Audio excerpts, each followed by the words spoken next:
Very good. I'll just open the council meeting on the 14th of December 2023. I'll read the preamble first. Live streaming of council meeting. This meeting is being live streamed on council's website to allow the community to follow council's debates and decisions. Members of the public participating in the meeting agree to have their images, voice and personal information, including names and addresses, recorded and publicly broadcast. Snowy Valleys Council does not accept liability for any defamatory remarks or inappropriate comments that are made during the course of the meeting. Any part of the meeting that is held in closed session will not be live streamed. Councillors are reminded of the oath of affirmation of office they made under section 233A of the Local Government Act 1993 and the obligation under the council's code of conduct to disclose and appropriately manage conflicts of interest. Please ensure that mobile phones and other electronic devices are turned off or are in the silent mode for the duration of the meeting, and no recording of voice or images is permitted. In the event of an emergency at the council meeting, please evacuate the building using the nearest exit and follow the instructions given by the wardens. Do not use the lift. Very good. Thank you very much. Councillor Livermore, would you give the acknowledgement of country? Thank you. Yeah, thank you, Mr. Mayor. Before we start the meeting, just like to acknowledge the traditional owners and custodians of the land where we meet today. Acknowledge their leaders, past, present and emerging, and particularly acknowledge the cultural attitude towards caring for the land and water. I think we can all learn something there. Thank you. Thank you very much. We might now go to the public forum. Which one of you people would like to open the? Yeah, we just Meadow Creek Road out of Go Cup. It's got a lot of trees hanging over our fences and consistently falling on our fences. And we just would like to put cattle breed down towards the highway so our cattle don't run out in front of the traffic. We're prepared to pay for the rent, pay for all the work. They say no, it's not in council procedures. But if you go back to Quidong, the council have already put a ramp there, and Mingery, they've already done it there. So I can't follow the whole situation, but we're prepared to put the ramp in. So, and there's two other ramps on Rocky Gully Road that we use. Council don't maintain it. I do all the time. Is that a public road? Yes. Right. Very good. Yeah. So that's what myself and Maria are about, isn't it? Yep. And my mum actually paid for the ramp over at the Go-Gut Road, where it goes onto Rocky Gully Road. Mum had to put that ramp in and pay for it herself to the council specifications. The questions. Any When questions? was that, Maria? Do you know? My dad died in 2009 and Dad was having to fight before council over him having to pay for it because there wasn't usually a ramp there. Right. And council did roadworks and park vehicles in place and then ramp got wrecked, but they said it was his responsibility. So probably 2010. Yeah, right. 13 years ago. Okay. Could you just explain to all of us? Could you just explain to all of us a little bit more as to I believe there's only your family and the Clout family up that end. There are the yards are onto the road. Yeah, it's a laneway that runs right down to the corner just below the Go-Go School. Yep. So any stop get out are going to head down that one. Yeah, and that's the natural instinctive way that cattle would go straight to the Go-Go Road. we're happy to pay for the ramp. I was told when I inquired about it. In word. Lack of maintenance of fences. It doesn't matter how good that fences are, if there's a storm, we can't get out in the middle of the night. There's not much we can do about it. So this should be at the entrance off the Go Cup Road, Up the lane a wee bit. Right. Right on. Probably about 50 metres up just before the first gate in Shirley Barker's right? property. we'll go slow at the time. And that would capture the animals that want to get out in the event of a storm and the tree over the fence. Yeah, but it's no good building new fences because there's that many council trees hanging over the fence. And we're not allowed to touch the trees. No, well, And they're beautiful trees. You really, Yeah, no, we don't want to you touch. really don't want to put them. righto, well, does anybody wish to ask any questions or? I think council had specifications as to the size. One of their arguments were it's going to impede traffic. Use the road unless someone's trying up. We're the only ones that live up that road. It's a bitumen road. No, No, it's a gravel road. So just a question, is there a gate at the side of the ramp as well? There's gotta be. Yeah. There's gotta be. yeah, Yeah. that's right. So that means that it's not going to impede traffic anyway, because if you've got an alternative of either going over the ramp or utilising a gate. Yeah. Have you actually made a formal application for the grid or just a verbal? Called in and seen. Engineers, Engineers. yeah, we've talked to And them. that just said, no, it's not a rule one. Oh, something like that, so, Yeah, something that they had. council don't want grids on roads. We've got a grids and gates policy on roads, which Yeah. discourages grids for sure. We're not going to use an extra paddock as such. Yeah. My husband does feed cattle there to try and knock down the grass at this time of the year, Yeah, but it's too dry. A bit of fire control. But it's mainly, we're concerned if something does get out. I mean, There's nothing to preclude them getting onto the road. we're responsible for someone's death and those cars and trucks fly around the corner. Anybody else want to make a comment? Look, I think, far be it from me to act on behalf of the council, but, if you put in a formal application, we'll give it the due consideration. So, there's, from what you've represented here this afternoon, there's some good justification for heading down that path. So put in a formal application. It's actually the notice of motion. Speak. Yes, It's a notice of motion. There's a note, that's the notice of that's motion. Nancy's notice. Yeah, Council. right, fair enough. Right, we'll deal with it when it comes to notice of mission. Right, thank you very much indeed. We go. Very Ready to go. Oh, you could stay. It's a lot of fun. You're allowed You to. can try and swap places. Thanks for your time. Appreciate it. Thanks for the message. Right, Mr. Biber. Oh, Ah, firstly, thanks everyone for taking the time to listen. I've got to say I'm a big green at this. I don't think I've been in this room since the Salia days back in the early 2000s from the boss, Soon Archer, many years ago. But, anyway, I've been doing this job for 24 years. I think I've got a fair understanding of what's going on in this sort of stuff we're talking about. I keep my head down pretty well, but when it comes to my family matter, I've had to stand up here.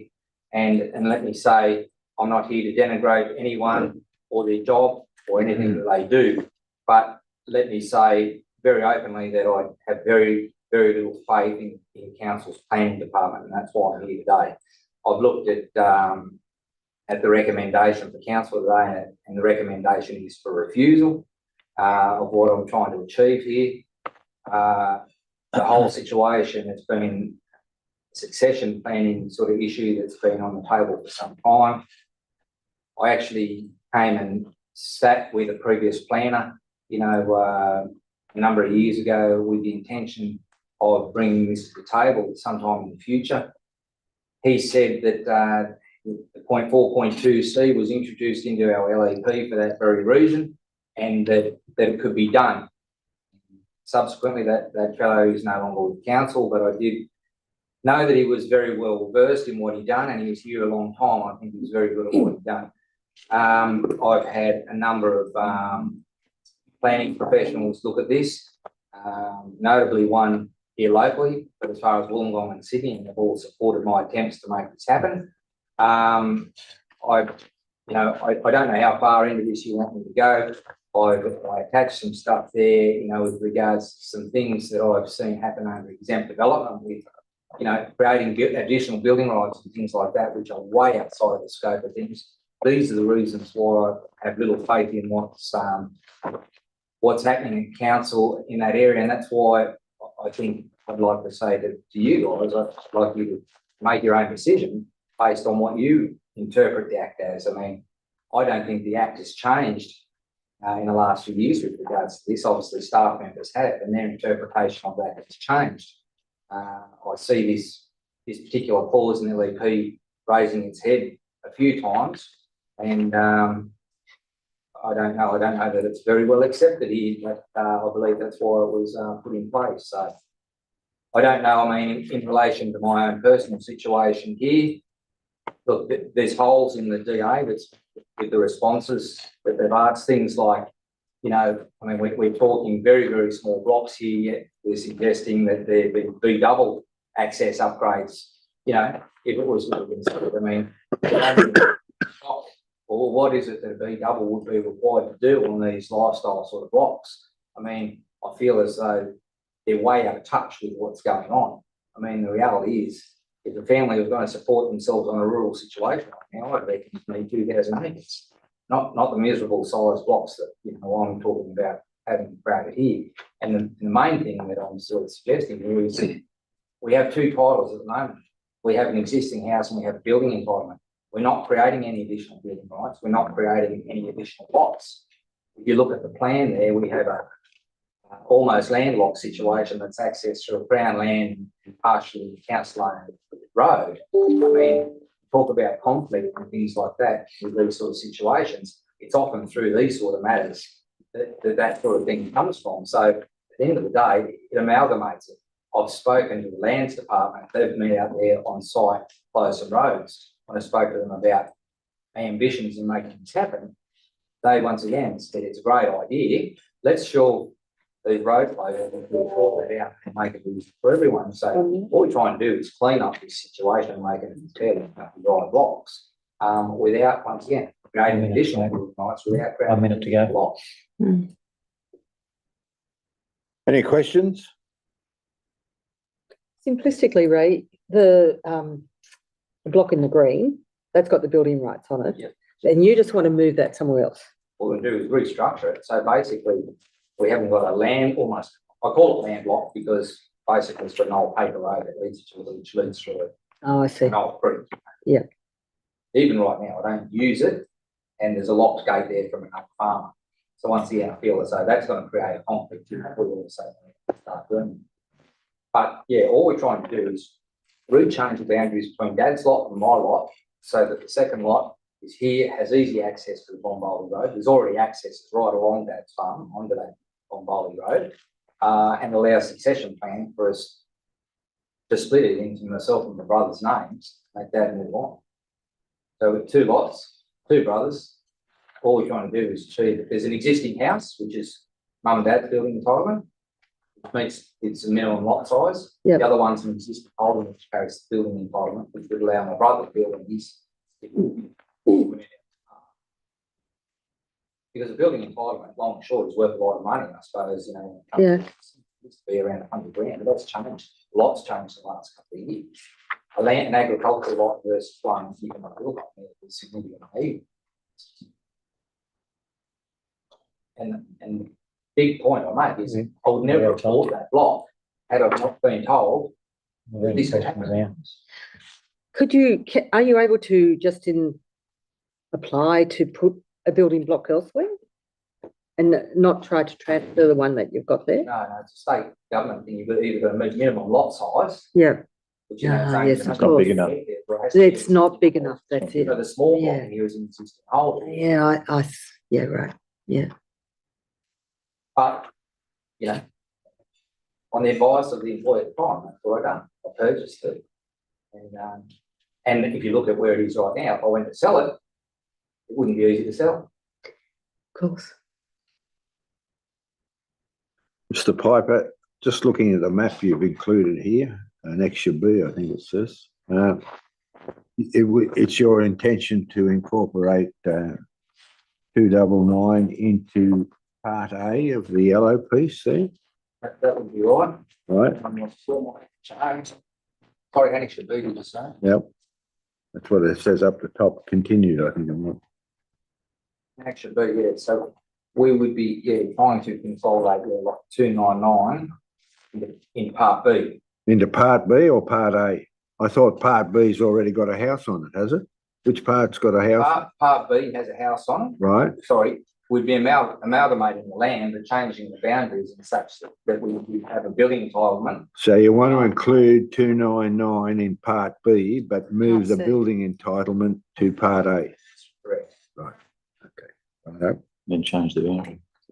Yeah, that looks fair when you I mean, split something up. The alternative, given from one of the planners said, look, if it was an absolute problem, well, you cut the corner off this here, which includes the house in Part A. But once again, from a conflict point of view, you've got a house sitting across the road, which has B double sitting on the side of it there, and the rest of it on the other side of the road, up the creek. Doesn't make any common sense. You know, if we're sitting here talking about it, that it makes no common sense whatsoever. Very good. Any further Yeah. questions? I've got a Sorry. question. In the, and I don't know whether you've read the report that have you been, I had a quick look at it, but I didn't notice it was going to council, so I had very little notice to be able to actually look at this. it seems to identify a number of times that, information not provided. Have you actually been approached and asked to provide additional information? No, I went through a professional.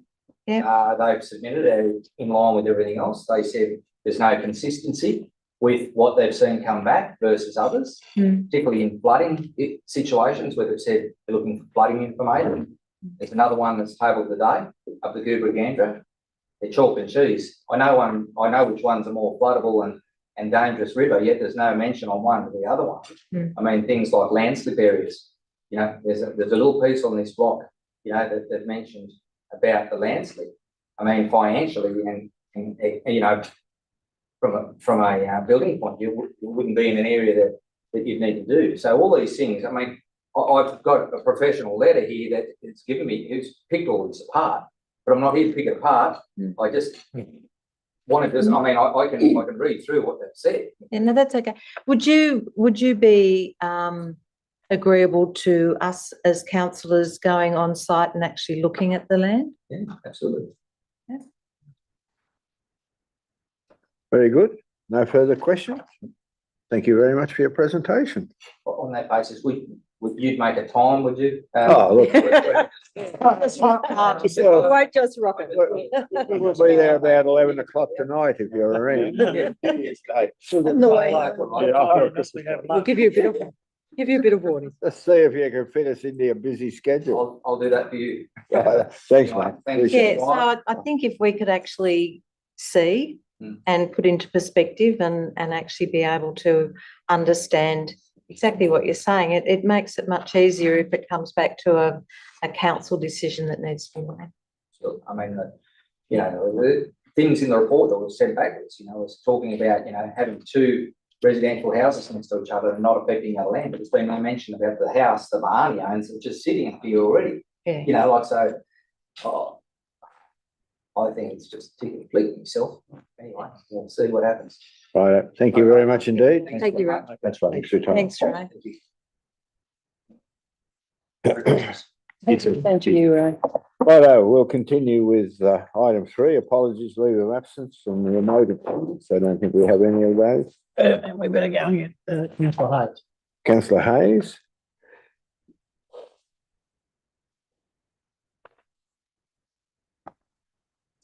Any declarations of pecuniary interest while we're waiting for Councillor Hayes? There's a form here. What do I do with it? Must it? I've got a non-significant interest in the 11.7. I'll be declaring that. 11.7. You be staying or going? I'll be saying, And for you, Mr. Chair, I've got a pecuniary interest in relation to report item 11.3, the Tumbarumba Starts from Preschool request for refund and waiver of fees charges during being on the committee, and we'll leave the room during the discussion. Very good. Thank you very much, councillor Ham. Councillor Hughes. No, councillor Hughes and Hayes are conflict as well. Second, to 18. Councillor Hayes Councillor. declared an interest as well. So you declared an interest in the 11.2, 11.2. Very good. Thank you. and I'll,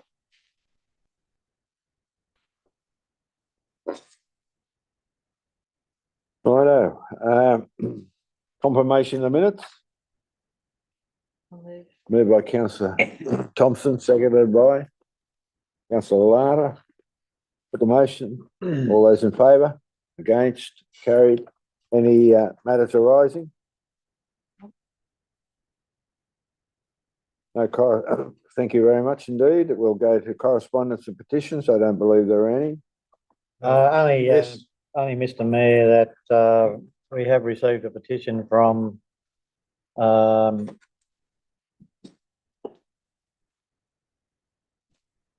Mr. Proud regarding the sculpture that's been relocated in Batlow. Just to advise that we'll bring a report back to the February meeting on that matter.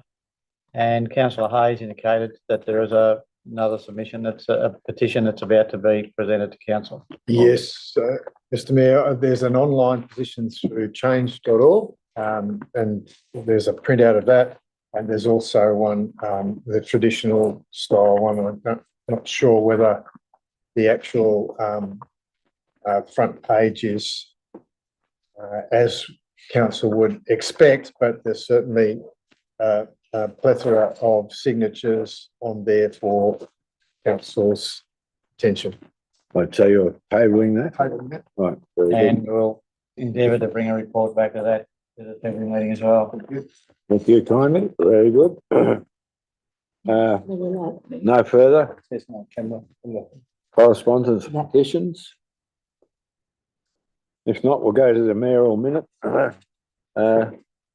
There's no formal mayoral minute, but I would like to, on behalf of council and myself, wish the community a very happy Christmas and a prosperous new year, and also to the staff as well. So just by way of making a formal comment to that point, thank you. Notice of motion and rescission. Item 8.1 is a notice of motion severe weather and flood grant. Councillor James Hayes. Thank you, Mr. Mayor. Yes, I'd like to move that. Happy to second. Moved and seconded, moved by councillor Hayes, seconded by councillor Ryder. You wish to speak? Yes, this relates to the $1 million that was received by council just recently following the November 2022 floods that severely impacted Adelong. One of the first things that was suggested following that flood, which was larger than any flood we'd had before, in the fact that it impacted the Rimmers Bridge, which has never been impacted before, went over the top of that, which the 2010 flood failed to do with more rainfall. So one of the first things was suggested was the updating of the Adelong flood study to try and work out why things had changed, what has changed within the confines of the immediate Adelong upstream from the town bridge, the Herb Faint Bridge. What's changed there that's caused this flood to impact so severely on the community? And there was a flood study completed in 2017, and there were some recommendations there in that flood study. Now, a lot of those recommendations weren't followed through, and since then, this next flood in November 2022 caused significant flooding, washed out Telstra, the fibre optic Telstra. It opened up the Tumut to Adelong pipeline, water pipeline, so it was exposed, and it caused severe, just below that, almost washed into the road there on Bleak Street where Council's Depot is. So there's a lot of damage there. There's also a lot of damage around the creek, and it washed cars out of people's homes and deposited them down the creek. So things have changed, and we need to find out why they've changed. And one of the best ways to find it out is to update. I'm not sure whether updating an existing flood study would cost nearly that much. But I'm saying that this is money far better spent than spending it on a caravan park strategy, given that we've already gone out for expressions of interest for our caravan parks, potentially for the next 15 years. So having a caravan park strategy sit on the shelf for 15 years seems needless to me. Councillor Ham? If I could, probably through the general manager, ask, is it possible within the grant guidelines to do? Oh, look, it's definitely, I think it will, it's definitely approvable within the grant guidelines, I would think. So it'd be a matter of, we've submitted a program of works as council has previously adopted, so we'd have to go back, to alter that scope of work, but certainly it could be done. Right. Any further comment? Only if I may, Mr Mayor, I Councillor agree Livermore? with the sentiment. I doubt very much it should cost 115,000 to review a flood study that's not that old. In particular, I would hope the review would be looking at the actions that haven't been undertaken in the flood study, and see how that correlates with, increased flooding in the catchment there. But so yeah, look, I'd probably look to see that the funding in part could be used for that review. I'd be happy with that, and the balance, should there be balance, the rest could go to Main Street improvements, but to reduce the impact of flooding there. I think there's probably some trees that could be removed. I certainly think there's some roots that could be removed that are causing issues with drainage, because it's a major issue, the Adelong Main Street. Yeah. Can I suggest that we look at, like, if the mood of council is to approve it, can we probably leave the resolution that we allocate the $115,000 to the flood study? In the event that it doesn't cost 115,000, it costs 50 or 60, then we bring a further report back to reallocate the balance. Because we are going to have to submit a program of works, so we can't. Understood. Yeah. Look, I couldn't agree more with you from the point of view, Councillor Hayes, from the point of view of using the available remaining funds, and I would imagine there should be, to improve the Main Street drainage issue in Adelong. It's been an outstanding issue that's been outstanding for a long period of time. I do feel that the money would be better spent there, in at least achieving some sort of an outcome. So, Through you, Mr Councillor. Mayor, could I just get confirmation from Mr Mitchell at the end there on his priorities, his perspective of the priorities of the caravan park study to the importance of this one? Certainly through you, General Manager, I think it is a priority to address the flooding issues in Adelong, and particularly in the main street. So I'd consider this a priority in terms of the grant funding. thank you for that, Mr. Mitchell. Fair enough. Any further debate? If not, Oh, look, only to in closing, just to say, as Councillor Livermore so perfectly put it, we need to address what was in the previous study that wasn't acted upon, and also what's changed between then and now. very good. Right. Everybody happy? I'll put the motion. All those in favour? Against? Carried. Right, we'll go to item 8.2, notice of motion removal of weeds. Go. Again, under your Another one of mine. Thank you, That's Mr Mayor. councillor Hayes, Hoping for a second. councillor Ham. Thank you. Been moved and seconded, moved by councillor Ham. Thank you, seconded by councillor Ham. councillor Anybody who's, can see the rail corridor, can see the issue that we've got. I think it's particularly obvious, driving out of Tumut, along the Gilmore Valley. And certainly at Willow Bend, there's a blackberry bush there that's, approaching several stories high and, probably a couple of hectares in size. I think it really needs looking at. It's harboring pests as well. Something needs to be done and done quickly. Can I move an amendment, please? Can we change the word from removal to control? I'm sure you'd be happy with that, would you? Well, Needs an amendment. I don't think it needs an amendment. I'm sure councillor Hayes would agree to that. Control, thanks. Councillor Thompson needs a second, or happy with Yeah, that? happy with that. I'd hate to put words in your mouth, councillor Hayes. Can spray them if you like. Yeah, he's on. Very good, righto. Any debate? I do agree, it's the responsibility, I believe, the new controllers of disused rail corridors in New South Wales, UGL, so Well, they're paid to. that's right. Yeah, couldn't agree with him more. As Right. well, as we are in council too, and it's a big problem with this rain, the last rain, the blackberries are getting out of control, so I think UGL, yes, and Snorri Valleys needs to do it as well. I do notice that we, as a council, are active in that area, though. You only have to look around, so. Very good. If there's no further debate, I'll put the motion. All those in favour? Against? Carried? We just call it unanimous. Sorry? Mhm. Unanimous, is it? Yeah, catch. Righto. 8.3, notice of motion, use of council parks and facilities. Councillor Thompson. I'd like to move the Been moved by notice of motion. councillor Thompson, is there a seconder? Councillor Ivor. Debate? Thank you, councillors.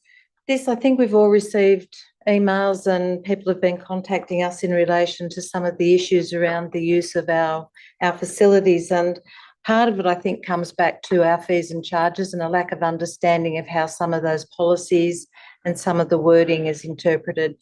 And I feel that we're heading into the period where we start looking at our budgets and our fees and charges and policies for next year. And I think we really do need to have a report and possibly a workshop that can gain the information so that we as councillors can make the right decisions and give the staff the adequate information so that we don't end up with the amount of angst that we've had this year in relation to some of the hiring or the fees and charges associated with some of council's infrastructures. Any further comments? If not, I'll put the motion. All those in favour? Against? Carried unanimously. 8.4, CCTV, under your name again, councillor I'd like Thompson. to move the motion as it stands. Thank you. Seconder? Yep. Councillor Either Ham. Councillor Ivor or councillor Ham. Both of them. One of us, They're clamouring for position. whatever's easiest, He Chair. did have his hand up there. Righto, councillor Ivor. Again, councillors, the purpose behind this is to actually ask for a report to be presented to us so that we as a council can make some decisions. And again, I'm sure that we've all had people letting us know of the amount of vandalism that has been occurring on council infrastructure. And one of the comments that is made to me regularly is you spend $250,000 building X, Y, or Z, a couple of $1,000s for CCTV can't be that hard.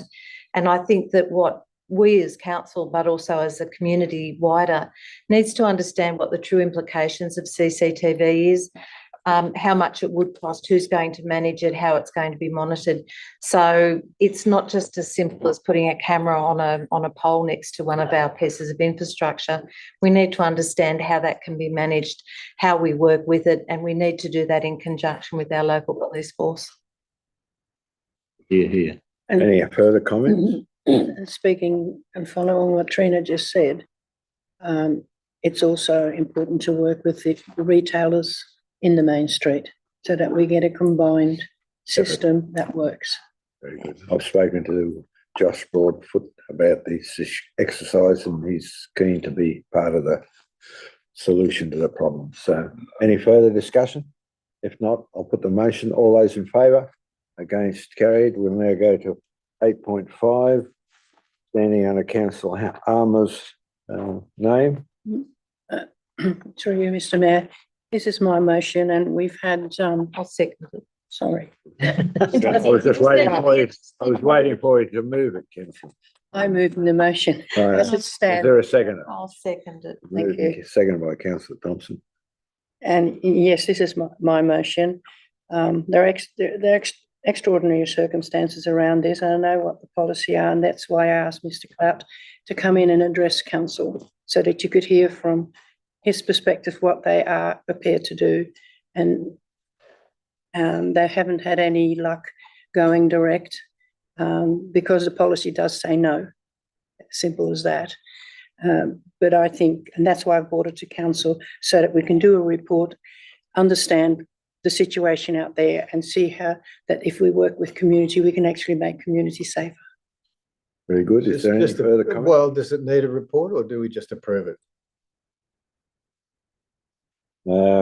Would that not be a question? That's up for debate. Director of Councillor Ivor. Infrastructure? Just to add what Councillor Harmer says, I've been to numerous truck accidents out there related to stock, and it's quite significant. And I think this is just a no-brainer. Just Makes get it sense. done. The area that it's. Completely makes sense. Get it done. And it's been done all the way along. It's just this one road is not applicable. Why not? We've got a motion, a notice of motion.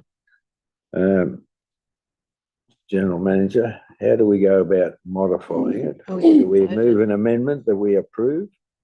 Look, I think if the mover and the seconder are of a mind, they could do that, but I'm not sure whether, waiting for a report to come back is going to cause that much grief, probably. Well, I suppose we don't know necessarily, but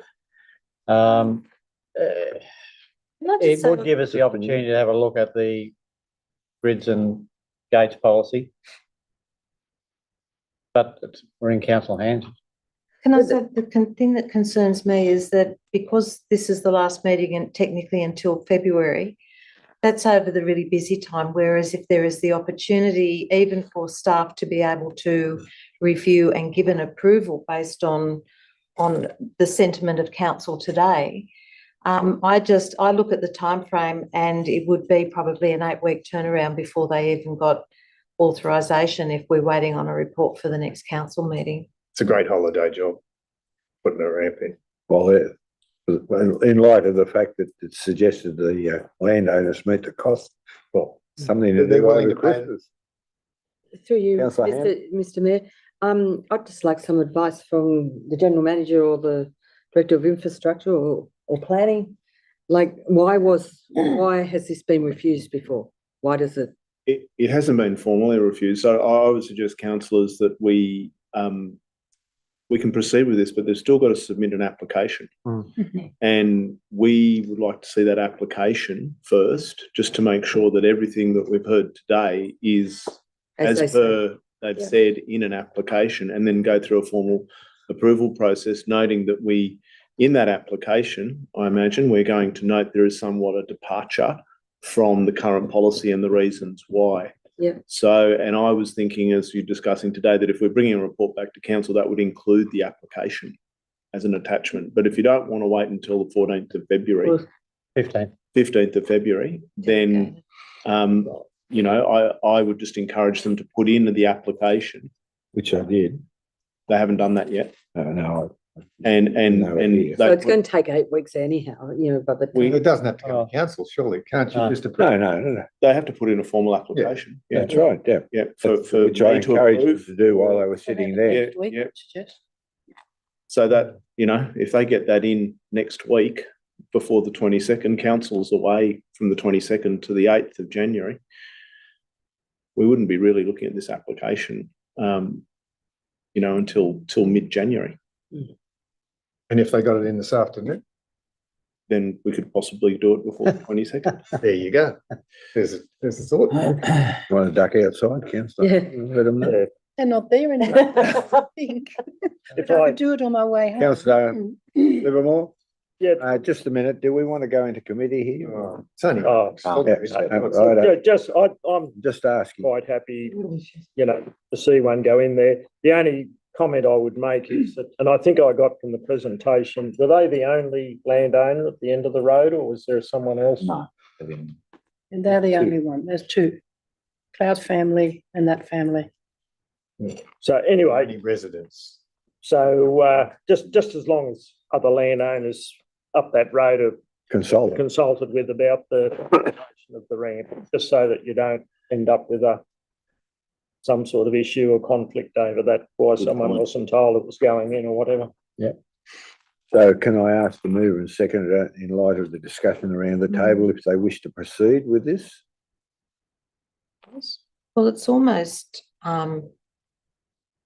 redundant if we're going to encourage them to put in an application to be dealt with. Although if we retain this, then you're saying that the application would be included in the report. That was my intention, yeah. Yeah. If council was going to resolve the way I the think notice that's of the way to motion is go. written, Yeah. I would just attach the application to the report with the recommendation being what we say in the application, which looks like it'll be approval subject to conditions. Mr Mayor, if I can say something, look, I think, the more I think about it, the more I think that we should, I know it's only a stock grid, so I think we should bring a report back because we need to just be a little bit careful about what impacts it might have on the existing policy. Yeah. Now, it may be that we amend the policy, or it may be that we don't, but I think if we at least bring a report back on it, it gives us the opportunity in the clear light of day to just absolutely make sure that we're not necessarily creating Precedent. a precedent that we don't want to create. Yeah, I agree. Right, fair enough. If there's no further discussion, I'll put the motion. All those in favour? Against? Carried unanimously. Having said that, though, we probably still need to speak to the Get the clouds to application in. Get the application in. On the way home. No urgent business without notice. 10.1, attendance. Local government annual conference. Just to regard the urgent business without notice, is it possible just to bring up a couple of items that? Well, how about you trot them out, councillor Larder, and let's see whether they're Well, will be considered urgent without. First one is in regards, it's probably an operational thing, but just to bring, so it's brought up in council and to people's attention. The first thing is the length of the grass at the cemetery. Once again, it appears to be quite long. I went up there yesterday and it's certainly not a lawn cemetery. It looks more like a I think. paddock ready to go up. If your comments haven't been taken on board, then no one's listening. Right? So let's move to the next one. And the next one is in regard to the pool. It'd be good to get some operational information about the attendances at the pool. I had a group of ladies speak to me about their inability to do their aerobics because of a lack of lifeguard in the early morning. Appears that pool's only open from 2 o'clock. Being dealt with. And it'd be good to get just to see the operational numbers of people attending, because the few times that I've looked at the pool on the 39-degree days, you could land a seaplane in there and not hit anyone. Right. I hear what you're saying and I can't comment, but I know in Tumbarumba you can't get into the pool. So there's that many kids in it. So anyway, righto. Look, I'm not sure. I think you've raised the issue. We'll take it on board, councillor Larder. Mr. Mayor, I do have one. Well, just a moment. This Yeah, is when not he's ready. becoming a free for all, I know. right? The caravan parks do seem to be empty. Where are we going with that? Look, that's something that we've discussed already. So, you know, there's no formal, neither of them are, in my opinion, matters of urgency. However, as I said, I think the comments that have been raised, I'm sure they've been taken on board. Righto, 10-1.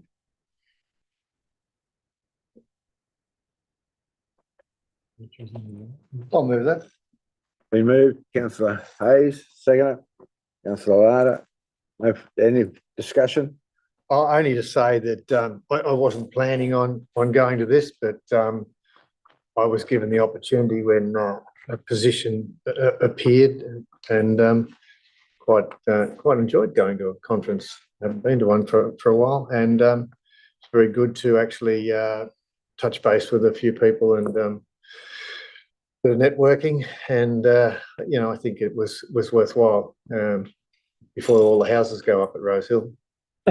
That's right. We're lucky to be there before they. Well, the motion to Look, there was one, I'll make one comment if you'll allow me, give me the indulgence, but I found day 2, the discussion with, that was presented by Mrs. Carmel Donnelly from IPART, and I think we're all aware of the review that IPART's conducted into rate pegging, was a breath of fresh air from my point of view, and it's finally there's a realisation that the rate pegging methodology left a lot to be desired, and whilst I think Mrs. Donnelly would be the first to admit that there's still work to be done, it's certainly a significant movement forward in addressing the cost shifting that's occurring into local government. Things like the emergency services levy, all those things that certainly highlighted the fact that finally someone is prepared within IPART to look at the real costs that are associated with local government on an annual basis, rather than the imaginary situation. And that came about, I think, in the last term of the previous government, when they came up with a 0.7% rate peg increase, and the reality was that I think they had to revisit that and came up with, what was it, 2. You can apply for 2.5 maximum. 2.5 maximum. Like it's great to see that finally there's a realisation that rate pegging, which I think has been in vogue since 1978, is a severe impediment to local government's financing. Anyway, I think it was as Councillor Hayes indicated, it was a very good. What's the name? Someone move the recommendation. Moved and seconded. I'll put the motion. All those in favour, against, carried. Unanimous. Unanimous. We'll now go to 10.2, meeting calendar. I'll move that. Moved Councillor Hayes, seconded by Councillor Ham. Any discussion?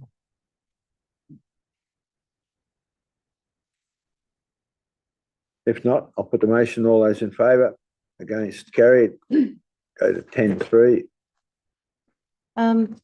Mr. Mayor, I'd like to actually move that reports 10.3, 10.4 and 10.5 actually be deferred until maybe the February meeting, so that a workshop can actually be held to go through each of those policies as a council, not just to have them presented without us having workshopped them previously.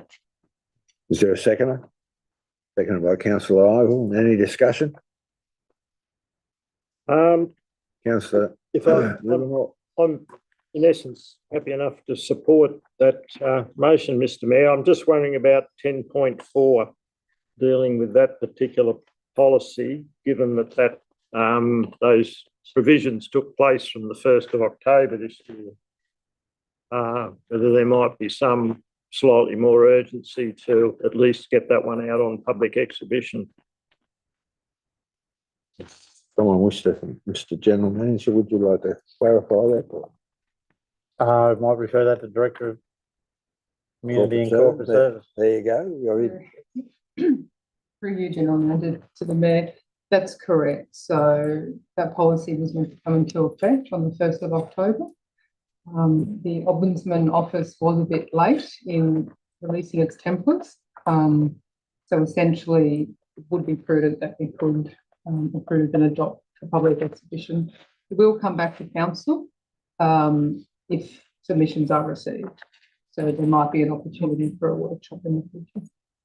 Is it possible that we can all of them go out on exhibition for 56 days? So they're out. and then we have a workshop. Is that's an alternative being suggested? Is that acceptable to the mover and seconder? Doesn't that? Let's face it, no one's going to be reading them for the next, fortnight. No one's going to read them over Well, Christmas. No. So if we put them out for 56 days, we can have them as a workshop and they're out there and this motion's not. The concern I have with, once they go out onto public exhibition, it comes with and if there are no submissions, then they just be adopted. And I suppose the issue that I'm trying to raise is that sometimes these policies, we need to be looking at them and workshopping them well before they appear in a business paper and presented as a draft document.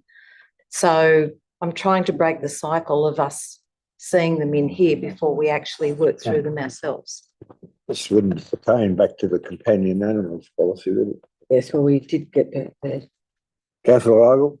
Could I also add to that too, when we workshop those policies, could we get the That's the motion, the drafting person or on the executive who drafted the policy to be in attendance? So if we've got questions, we can ask that But I person, think they. Couldn't agree with you more. Maybe. get the answers. Righto, so where are we? Well, at the moment, that's the motion that. I'm happy. The motion that's up there is what's been moved and seconded. I'm happy to remove 10.4 if you feel that one needs to go out on public exhibition now. But as far as 10.3 and 10.5, I'd rather that we not say that it's going out for 56 days. I think it looks like we're not organised. So I'm happy to remove 10.4 if the seconder's happy to remove I'm happy to 10.4. do that too. But 10.3 and 10.5, I'd still like to hold over and actually deal with them properly in a workshop before we put them out for public comment. Any further discussion? Or hang on, okay, no, that's fine. Mover and seconder are happy to Yes, endorse that change. So if there's no further debate, I'll put that motion. All those in favour? Pardon me. Against, carried unanimously. Now we'll go. No, it wasn't. No. One, who was the, sorry? My apologies, councillor Latta. I didn't see you cunningly Ham. disguised there behind councillor Ivel. So, Councillor Latta and Councillor Ham, yes. And now we need to go back to 10.3. now we're going back to 10.4. Yeah. So, is there a mover for 10.4? Oh, Councillor Livermore, second it. Councillor Ham. Any debate? If not, I'll put the motion. All those in favour? Against, carried. Is that unanimous? I believe so. yes. Righto, well, now, Unanimous or you, no? Yes, it was. No. unanimous. Yeah, with unanimous. Handy vote against. Voted against. I don't understand it. I don't know. righto, okay, not unanimous. And in light of the fact that councillor Armour abstained from voting, that's considered to be a negative. Right, we'll go to 10.6. 10.6, Code of Conduct Complaints. Happy to Move move up. it. Second it, moved by councillor Ham, seconded by councillor Hayes. Any discussion? If We're not, doing okay? if not, This is one area where we're saving money. Yep, significant long may it amount, continue. significant amount of money. Oh, well, It's the only case. It always was a that waste. compared to the last council, I think it's doing remarkably well. It considering the only complaint we had to deal with was dealt with internally, the cost was nil. Oh, well, I might be wrong there, you might. Oh, I'm not, didn't read that. Anyway, very good. I'll put the motion. All those in favour, against, carried. 10.7.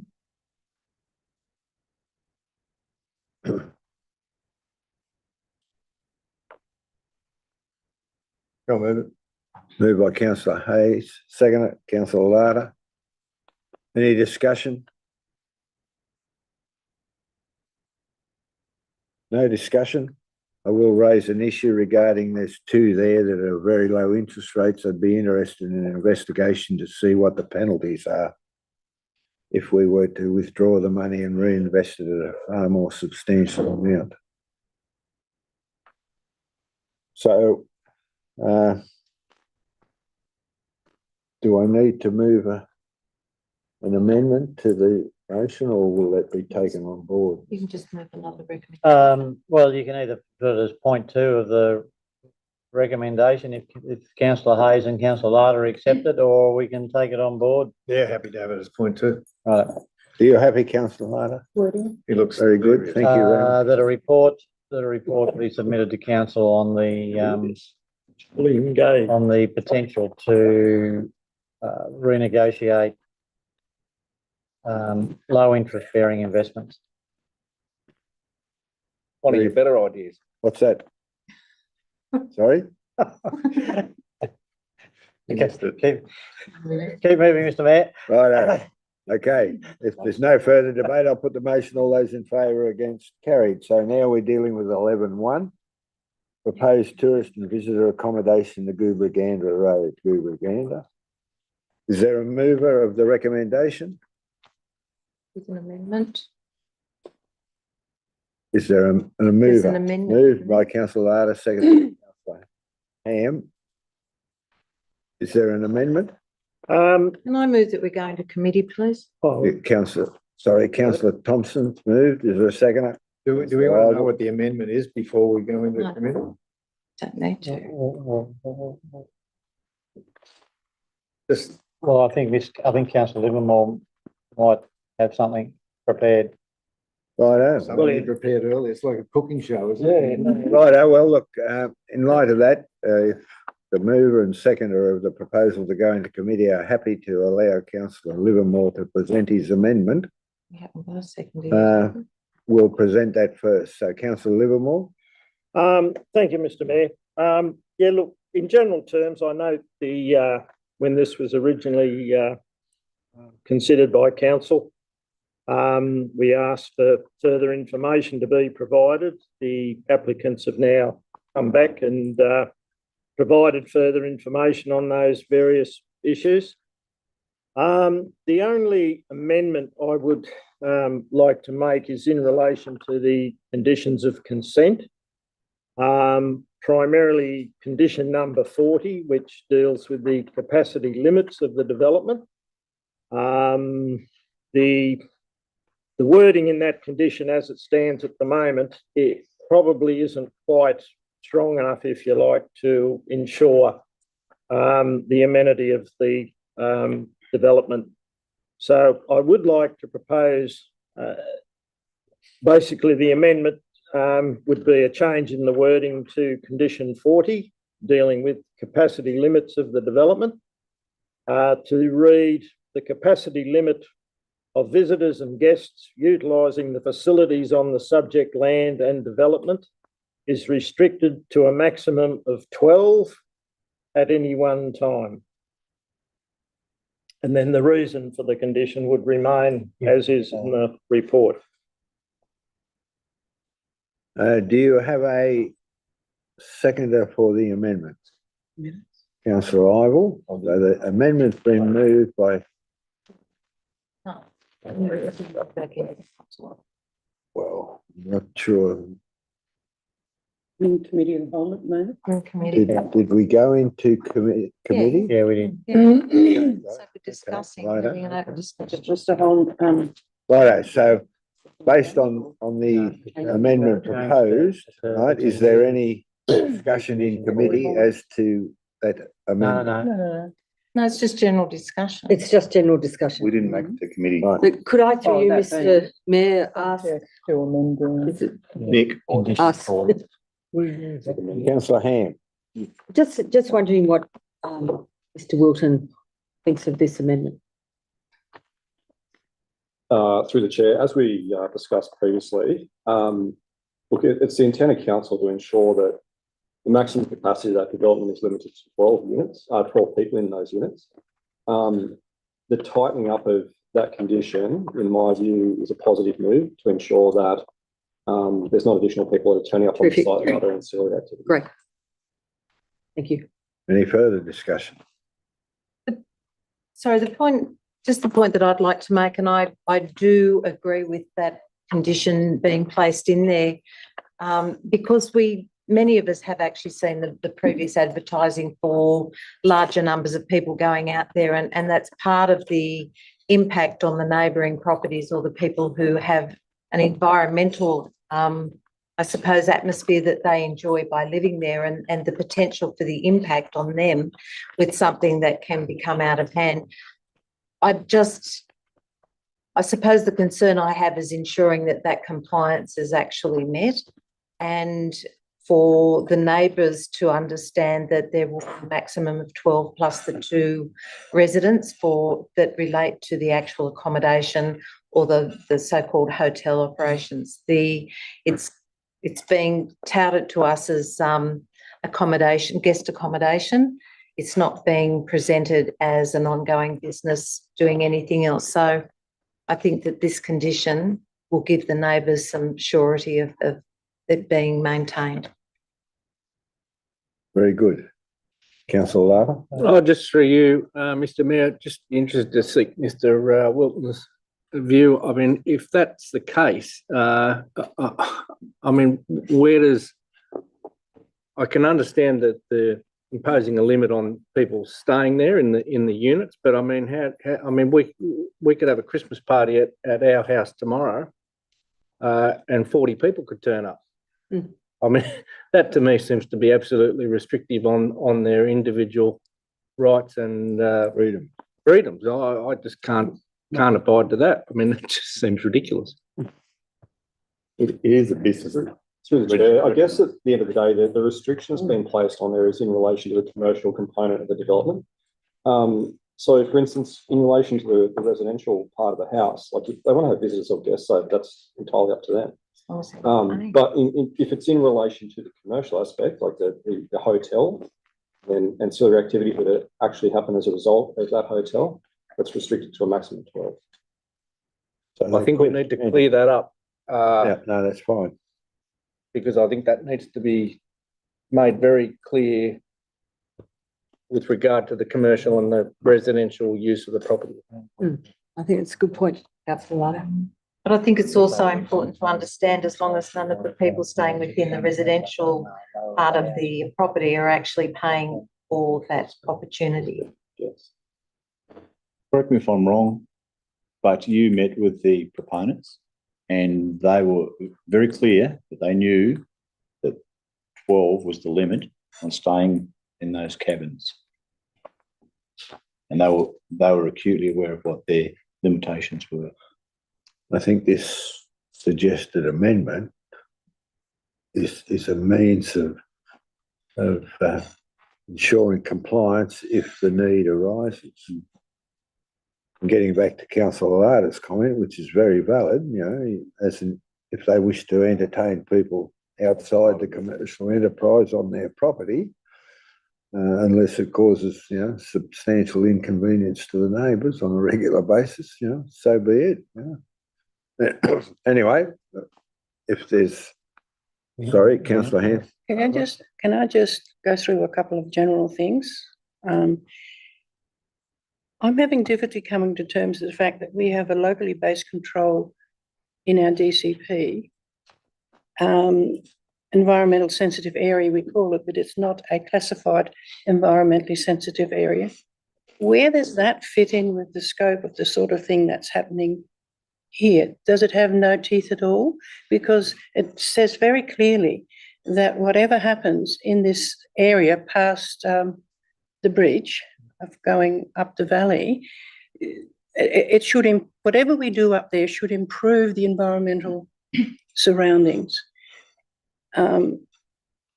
So I have difficulty with, you've got the LEP that you say it generally complies with.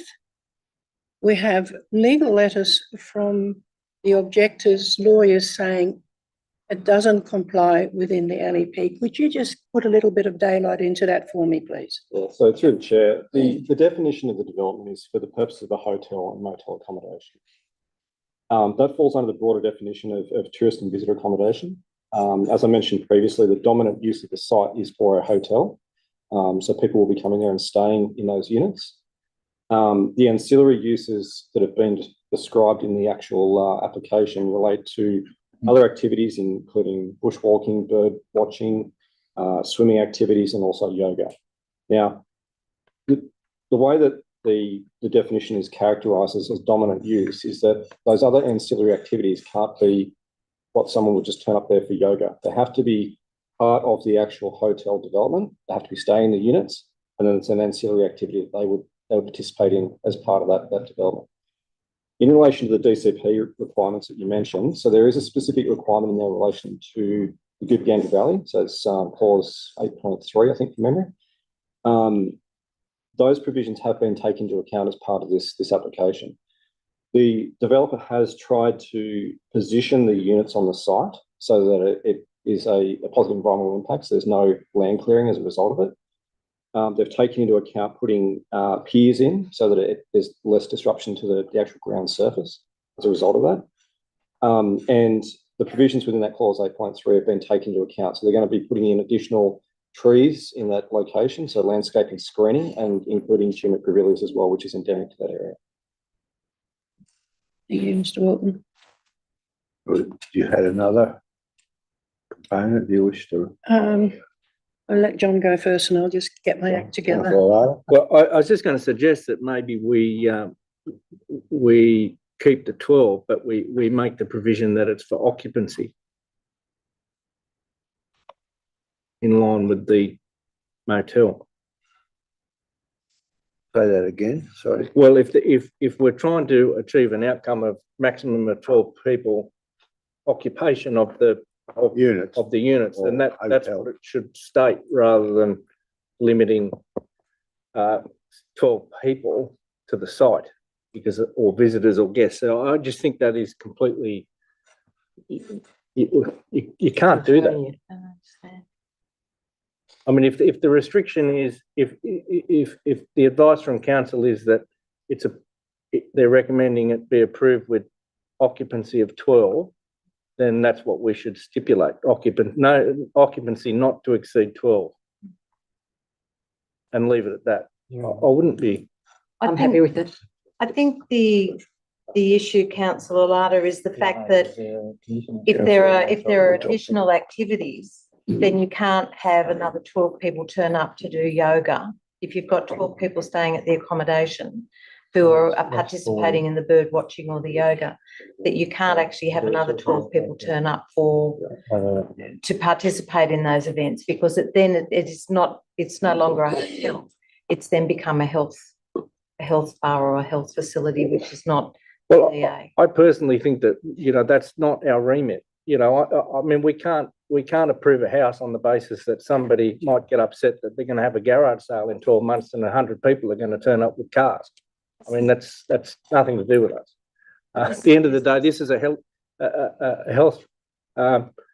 This is about occupancy of a hotel, really. It's about the activities that are associated with it and the number of people associated with it. Any other people got any comment? The only other comment that I wanted to make is that I have genuine concerns about the marquee that is located so close to the river, and with the fact that the Gubaganda River is well known for significant flooding, that to me the marquee then becomes a net that can take out so much more. It's not something that will break down bit by bit, but it will actually become a net that will take anything that's in its way should there be a flood. And I think that is actually quite dangerous to the properties below it. Isn't this approval require or suggesting, indicating that they're going to move the marquee off the creek bank as it stands? Through the chair, that's correct. So the actual the current marquee that's located on the site is moving back towards Tumut, if you can say it that way, on that lot. And out of the floodplain? That's correct. So it's located outside of the actual flood markers relating to that land. Right. Okay. That is where the yoga will be happening, or that's where it's always happened? Called a viewing platform, but it will also be. We did the yoga thing. So that's the way the marquee is there now. That's enclosed. So doesn't that then become recreation in an enclosed area? it's going to be moved, and even though it's enclosed, it's a temporary structure, and that's what they've said, they've included it in the application for the purpose of a viewing platform, and also for the purpose of undertaking yoga. Right, and then the other question I have, because being a farmer and being involved in fires all the time, and I think Mick, Councillor Ivor might share my concerns. Have RFS approved the dam as the water source? Is that adequate?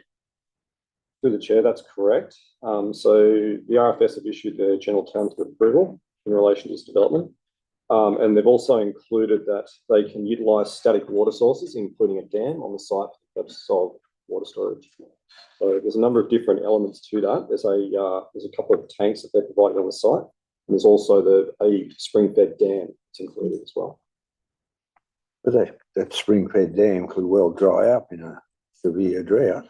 So therefore, there might not be any water in the dam. The information, So how much static water have they got in tanks? the Does that information meet the contained in the requirement? application suggests that the spring-fed dam is actually continually being filled by that spring. I've got a few of those that seem to be dry in the drought, but anyway. Yeah, right. Any further discussion? If not, we'll go into back into council. Someone move. Councillor Larder, seconded by Councillor Thompson. Put the motion, all those in favour? Right, we're back in council. We have a proposed amendment. Been moved and seconded. Councillor Larder and Councillor Thompson. Sorry, my apologise.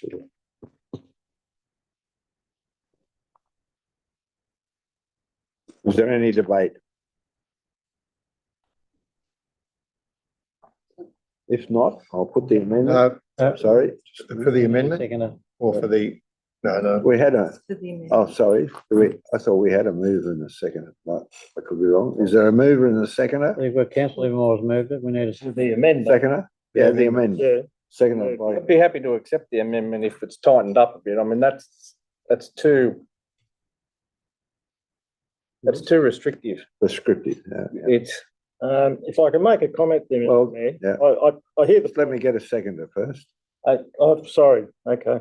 No, Councillor well, I Hand. don't want to close the debate. Okay, Councillor Livermore. Councillor Livermore, Right. got the call. I just wanted to make a little bit of a comment on the point. I understand what you're saying. If you want to have a birthday party at your house and 40 people show up, that's fine. What this development is doing is changing the whole land use of this property. So it's no longer going to be just a single residential property. It's now becoming a commercial enterprise, okay? It's under the definition, it's a tourist and visitor accommodation. So I think the use of the term visitor and so on in that amendment is quite appropriate. And because now the idea of this is not to sort of restrict the numbers of people living and so on in the house in, normal domestic situation. But this is no longer just a residential property.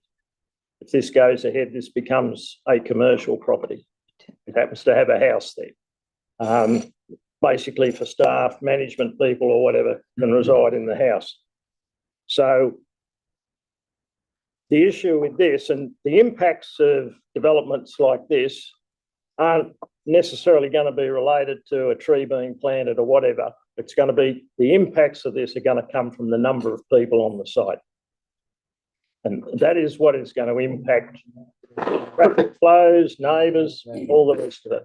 So that is the purpose of having some pretty tight controls on those aspects. Now, the follow on from that, it becomes then a matter of compliance, like all these things are. But if it comes to a compliance issue, you've got to have the mechanism to enforce the compliance. Anyone wish to speak against the amendment? Councillor Larder? yeah, look, I can appreciate Councillor Livermore's thoughts, and I don't disagree with the limiting of 12 in the occupation of the facility, you being in the motel sleeping arrangements, but I just think that is far too prescriptive. That to me is now essentially crossing over into what we're telling them they can and can't do in their private capacity, because it's not succinct enough. It's not. There's holes through that. It'll cause us no end of problems. If they decide they want to have a birthday party, they decide they want to have a Christmas gathering, a christening, they just want to have friends over. When that says that they can only have 12 people at any one time, it doesn't differentiate between private or commercial. I mean, that's why I think putting a caveat or a restriction on the numbers that can actually physically stay on site, which is what you would normally do. I mean, if you went to a motel across the road here, I mean, it wouldn't be unusual for somebody from out of town to go and stay in a hotel, and then visitors turn up to that motel to visit that person's family, or to, half a dozen people to go to that motel to get changed for a wedding. Or, so that is, it's not adequate. Right, I'll speak to the amendment. councillor Thompson. I think what's happening here is that losing the division between what is being put for in the development application. This development application is purely and solely based on the hotel and the 6 units that are being put in, and the 12 people who can stay there, and what those 12 people can actually participate in. People who are paying for the privilege to be there, people who are paying to participate, people who are paying to be a part of that. If you have private function that you're just having guests around for dinner, or that it's a 40th birthday, nobody is even hinting that that is not acceptable. Everything that is being put in relation to the number of people, which is 12, and I think there's also, they talk about the 2 staff that will be delivering those services, comes down to what the development application before us is. The house is not included in the development application. What we're talking about here is 6 units, 12 people, and if they choose to participate in yoga as part of their accommodation, then that's a commercial enterprise and they're paying for it. But from my understanding in what we've read up until this point, is that if it was just to be a yoga studio, then that's not permitted in that area. So the only people who can participate in yoga out there are the people who are in the accommodation. I don't think that it is too prescriptive to actually outline that the only people who can participate in those are the people who are undertaking a package of the accommodation under the hotel or the guests and visitors accommodation packaging. That's what the DA is. It's nothing to do with the house itself. Got a comment, councillor Larder? Can we just ask, through Mr. Mayor, Mr. Wilton to comment on, this is a development consent that would surely override any previous consent or conditions. And to me, that would interact with the previous consent. It says visitors and guests to the property. It doesn't differentiate between commercial and residential, and it's going to create a problem. Can you clarify that for us? Through the chair, look, councillors, if it does become too restrictive, there is the option for the applicant to, or the consent holder, to apply to council to modify that condition if it is too restrictive. The alternative is that, like, council could resolve to just limit it to the commercial aspects of the development and not include the residential component. But in saying that, we just need to be mindful that any compliance related issues we need to be able to enforce. So you need to be able to establish who is staying there on a commercial basis and who would be there as part of the residential component.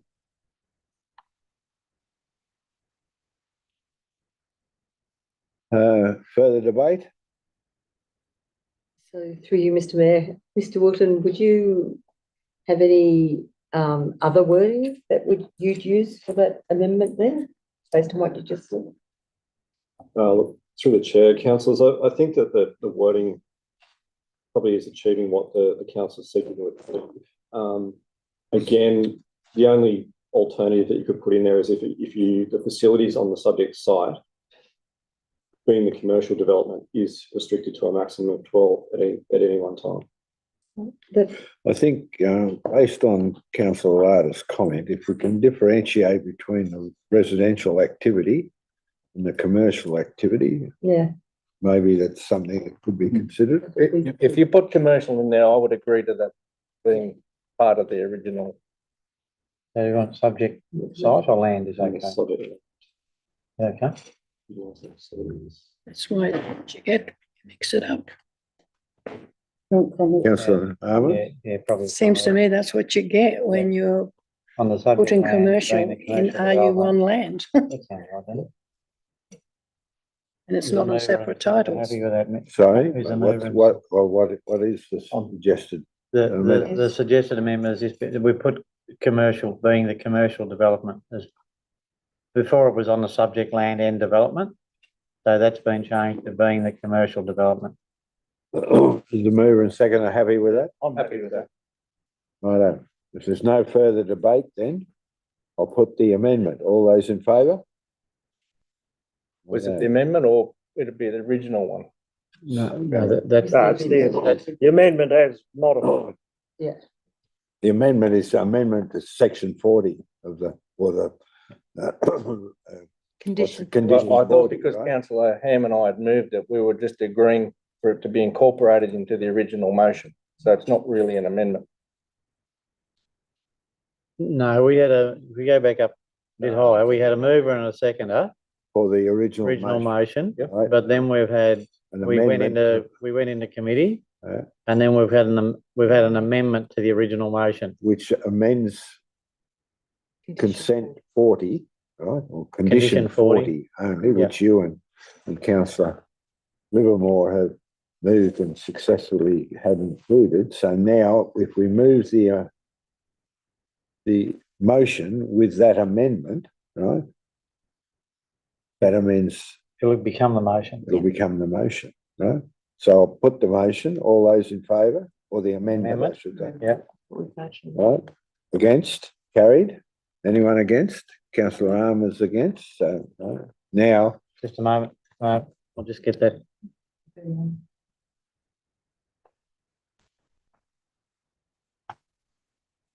Sorry, I can't see because it's, just have to.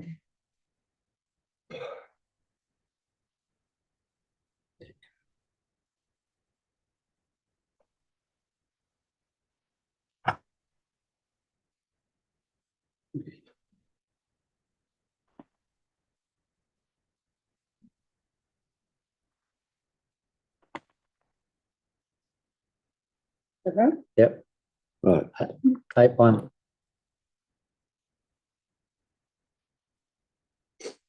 now I'll put that amended motion as the motion, all those in favour? Before I'd like to, Sorry, councillor, I'd just like to actually say something, sorry, if I may. yeah, councillor Hayes. The amendment was. Look, I'd like to, You- basically speak against the motion. And look, I think a development like this is probably important for our shire. I think a lot of people would probably use it, but I just think it's in the wrong place. Yep. I think it's all about conflict, I think. There's a conflict of land use. There's a conflict with existing residents. There's conflict with the environment, the potential conflict with the environment. There's traffic issues which could lead to conflict, generate traffic conflict.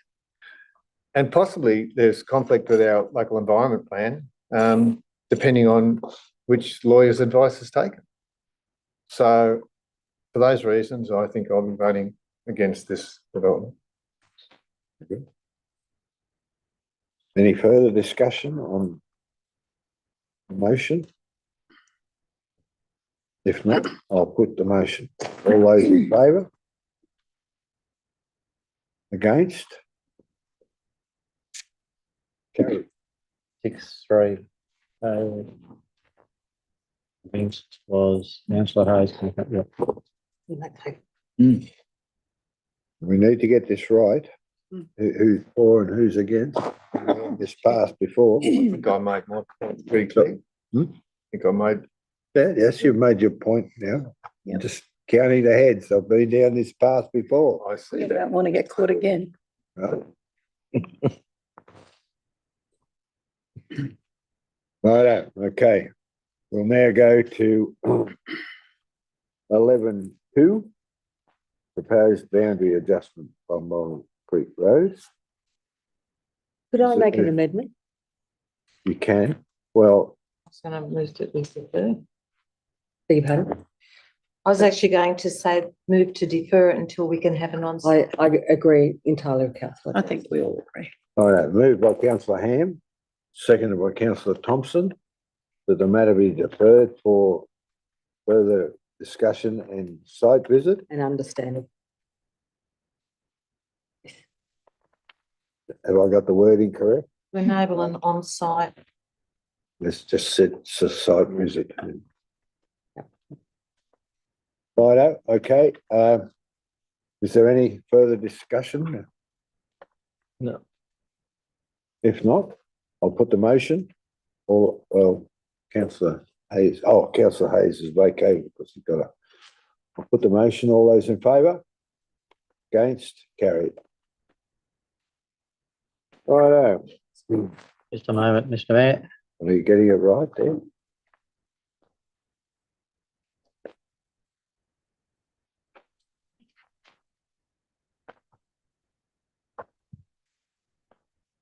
Unanimous? That was unanimous. Yeah. Yep. Thank you.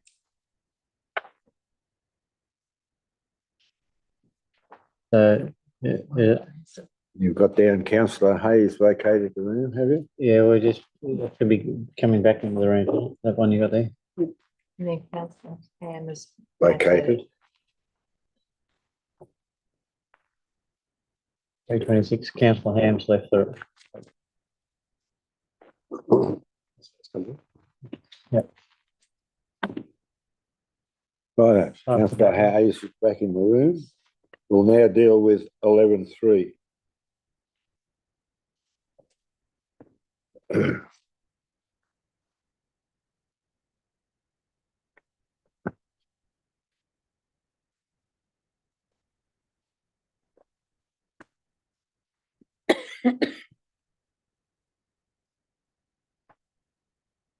Is there a mover? Councillor Ivel, seconder. Councillor Larder. Any discussion? I'll speak against, unless someone wants to speak for. Councillor first. Thompson? Thank you, Mr. Mayor. The issue of concern that I have here, and I know that the total is only $13,423.29. For those of us who went around the SRV tour and spoke with members of the community about the upcoming proposed SRV, you know, we spend our whole time explaining that we have no money, we need to pull our belts in, we need to look carefully at what we're spending money on. The thing that concerns me here, and I very much support the strong preschool, or the Tumbarumba Start Strong Preschool. When it first came to council, it was asked if all we needed to do was to provide the land. Could we provide the land? We said yes, as long as that's it. And now as we're going along, we're now being asked to contribute and waive all of the DA fees and charges. And I realise that these are one-off charges in this instance. But I also note that the $13,500 could have provided half a year of library services to Taubingo. And when I start looking at the equity across our local government area, I just think we're trying to be, you know, sort of, we talk about $13,500 as if it's nothing. And yet, when you start adding up all of these smaller amounts, they do add up to something. So I'm sure that this probably will be passed and that it'll be resolved. But from my perspective, you know, we were criticised for not having the courage to make tough decisions. And for me, every decision is one that needs to be taken very seriously, and I don't see that this amount is insignificant. And we have already contributed to the cost of the land, or providing the land, and doing all of the work that's having it change. So we are making significant contributions already. Anyone for? Well, I'm ambivalent, Mr. Mayor.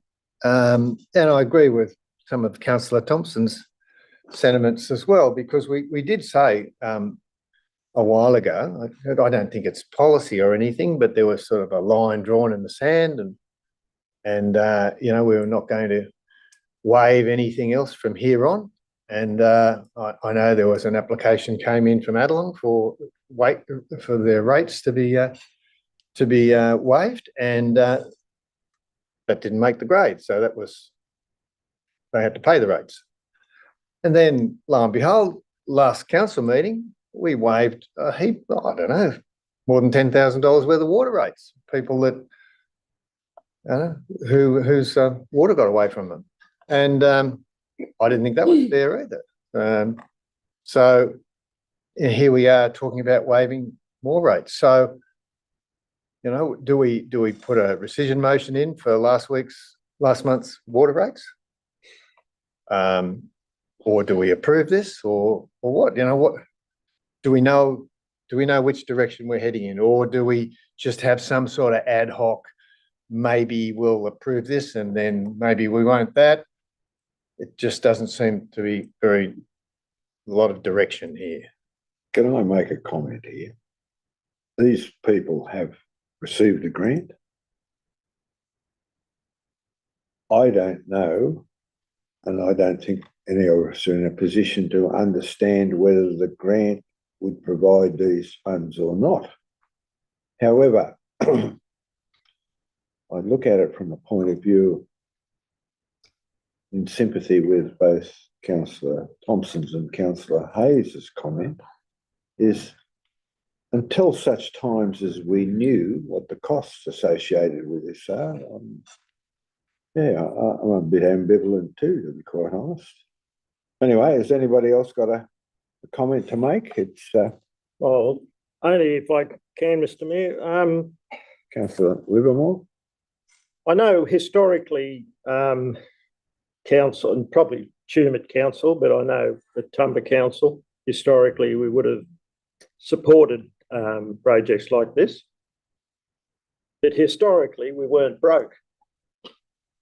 And that's the underlying thing here. This council, if we haven't learned anything over the last couple of months about the financial predicament this council is in, we do not have spare money to forego or give away. So yeah, look, that's something I would like to know, whether the things like development expenses and so on are legitimate costs associated and covered by the grant. I know some grants don't cover them. So that would be something to clarify. But either way, I think at this time, I'd probably put the asset on them to be very vigilant in their design and expenditure over the duration of the project, and see how they go. Maybe they can save $13,000 on the budget, so they'll still get the preschool, and the financial situation for them will be square. $10,615.26 was the cost of the water, and Councillor Livermore and Councillor Thompson both voted for it. So what are we doing? Like, do we know which way we're heading, or are we just sort of in this little vortex and move around? And look, there is a slight difference there, Councillor Hayes, and you realise that as well as I do. One, you're dealing with personalities. Now we're dealing with an organisation that's going to set itself up to, well, maybe not make a profit, but at least break even. And of course, they've got a grant. So there is a slight difference, but I can see where you're coming from. I do think that, you know, in one instance, we're foregoing revenue I can remember personally having water bills that amounted to $5,000 odd because I was too stupid to fix a hole in a PVC pipe, which I knew was there, and I thought, walk up your own stupidity. But anyway, be that as it may. Yeah, look, anyway, anyone, Councillor Larder? Well, look, these things are not easy, but things like preschools, you know, they're essential. They're essential services, and you know, I think as a council, we have to step in if we need to. The reality is, I think that we've got a social responsibility to make our towns vibrant, and we've got to make them opportunistic for people to move to. And the difficulty is, you won't attract essential workers. You won't attract the types of people that we need to build these towns unless you've got these types of mainstream services. I mean, if you go to a town and you want to move there to take up a job opportunity, and you find out that there's bugger all placements in preschools, you're going to strike it off your list, because the reality is, with the cost of living these days, with both parents are likely working, it's not simple. So I believe that as much as I think make a decision. Yes, these people don't put their hand out unless they're absolutely desperate. That's my. They do what they can. These small communities, these preschools, these other organisations, they do what they can, and they just get to the point where they can't. I mean, they must be asking questions. I mean, I'm not having a go at our executive, but you know, I think we've been put in a situation with local government where things are just spiralling out of control. I mean, you look at the wages of staff. I mean, you've got the majority of general managers in local government are probably on $400,000 plus, and you know, there's the problem. I mean, we get pushed by governments, and we have to make do, and it's not fair. This is the difficulty, but very good. All right. You, Mr. Leonardo. Responding to you, Councillor Larder, there seems to be a question, and I had that question written down here. Is it not part of the grant application in the first place? So is the request for funding for that maybe a little early? Because there is a question there as to whether one would have thought it would have gone in, but we don't know. Yeah, looking at the grant guidelines, it's unclear from what I'm reading here. It doesn't appear that it couldn't be funded from the grant, assuming that the grant is going to be sufficient for the project. Okay. And that's what, well, I guess, you know, with most building projects in the current climate, we're finding that, you know, early estimates that form part of a grant application are now insufficient to build the building. So, yeah, but look, it doesn't, I'm just reading here what cannot be funded. And it doesn't necessarily approve in that list. So, you know, I'm assuming it's probably a claimable item, a claimable expenditure, assuming that the grant that they've got is sufficient to build the building, which I think is probably a question mark over that. Well, there's a question mark, I guess, on anyone who starts a building project at the moment. Absolutely. But it's not built yet, and there's no specific figures there yet. So therefore, when push comes to shove later, could it not be reconsidered at that point? Look, certainly could be. Other than making a decision now, not having the facts. I was just going to suggest a similar thing. I know that the comment was made about they probably need it, but I don't know that the actual costings of this job have progressed to that point as to they've determined that we actually need this at the moment. So I'd be happy to reconsider it further down the track once they've got the scope of the works is finalised and they know exactly what the budget for the project is. Then you could look at this in terms of, you know, if they do really need assistance with the budget to complete the project. But at the moment, it's, all due respect to them, it's probably just the thing, well, let's have a crack at this. Why not? Well, why not? But as I say, you know, if we had, what have we got now? Unrestricted cash? Well, can we offer them an Very interest-free Very loan? little. Through and safety. Can we offer them an interest-free loan? Look, before, based on the discussion around the table, I think they need, the general consensus is they need to come to us when they know what their costing structure is. Is that the general? Yep. Yeah, I think so. Right, so, Do you? do we have a mover and a seconder for the motion? Yep. Yep. Right, would this mover and seconder of the motion be prepared to take on board that amended? Well, it's a new, I think it's a new motion. Righto, new motion, righto. It's, So I it's think you need either to an put this amendment. motion. it's an amendment, sorry, I think you need to put the motion. righto. Or there's an amendment. Well, on Move an amendment. One of the Righto. You're moving an amendment? No, You I'm need it. moving that we put the motion. Righto, well. foreshadow a motion if this one's Well, lost. Well, we've Well, got a it's not motion very there in front of complicated us, right? if there's no more If there's reconsidered no by further debate. debate, I'll put the motion. All those in favour? Against? Declare the motion lost. So Foreshadow. we can, no, we No. can actually put we can Correct. put another Put motion Put now another motion now. that actually states that council can reconsider once the organisation has a costing structure or an outline as to the cost of its I'm happy for advice on some wording, but basically we need to understand. Motion was lost. Yep. Yeah. Once we have. Can I suggest that the motion read something like that, that correspondence be forward to the Tumbarumba Start Strong Committee,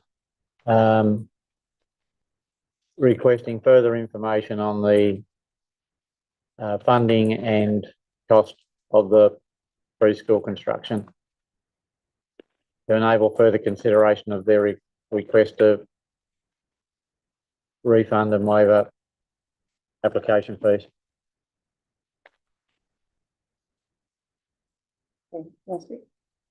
For further consideration of refund and waiver of application fees.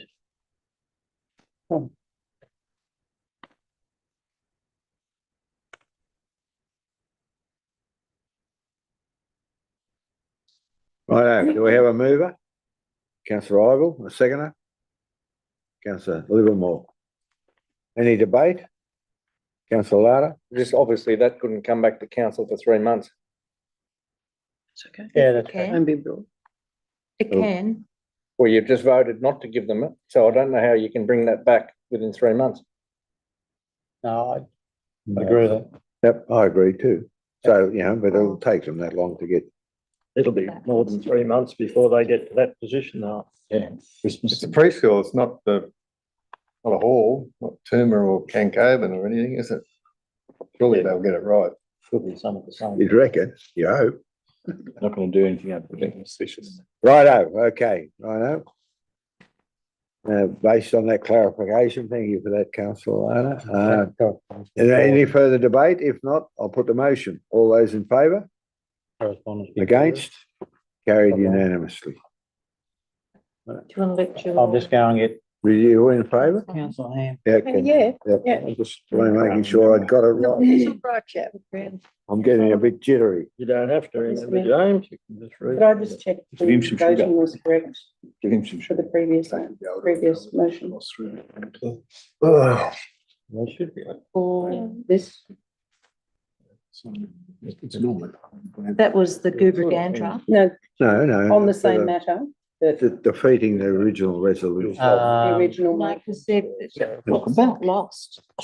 Yeah, You've got too many at the lift. You got too many balls. yeah, no, it was lost. That's why I'm asking. Yeah. this. Yeah. So we had against was, I was against it. so, yeah, councillor Hughes. Thompson, councillor Hughes. Councillor Hayes was against. Was I? Yes. So long ago. Stop confusing things. And I think That's 1, fair 2, 3, 4, 5.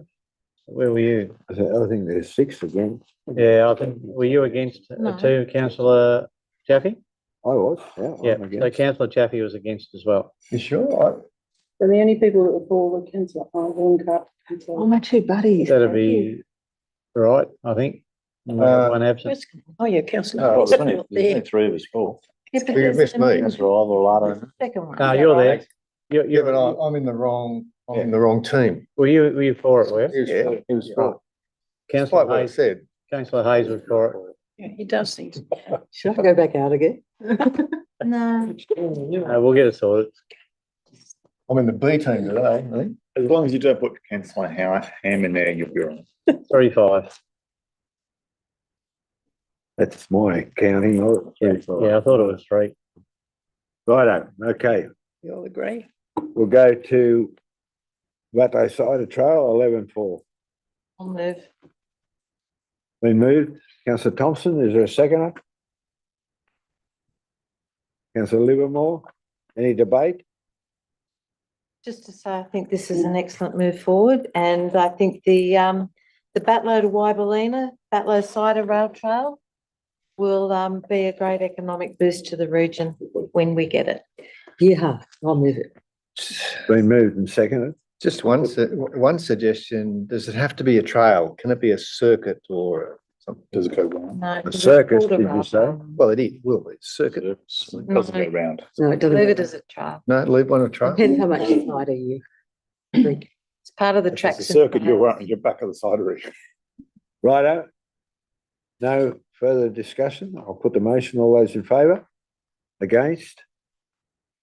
Councillor Hayes? I haven't even found it yet. I'm going, Page 108.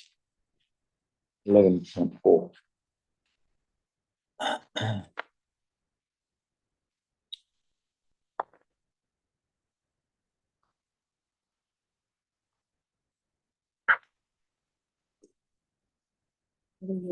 For or against?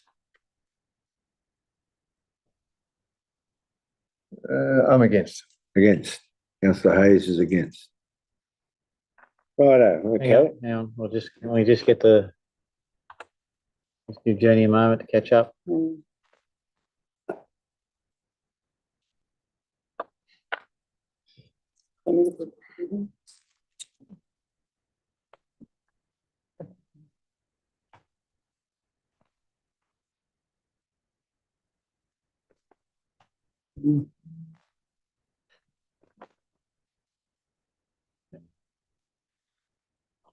Righto. We'll now go to 11.5. Are you happy there? Can I make a You can. comment, Mr. Mayor? So with 11, it's when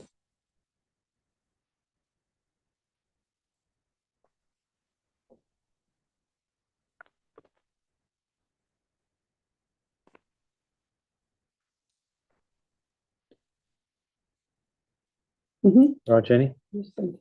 11.5, so there's been some Developments? suggestion changes to the recommendation to remove Jimmet and Tumbarumba out of points 1 and 2 and replace with in Snowy Valleys LGA, and delete number 3.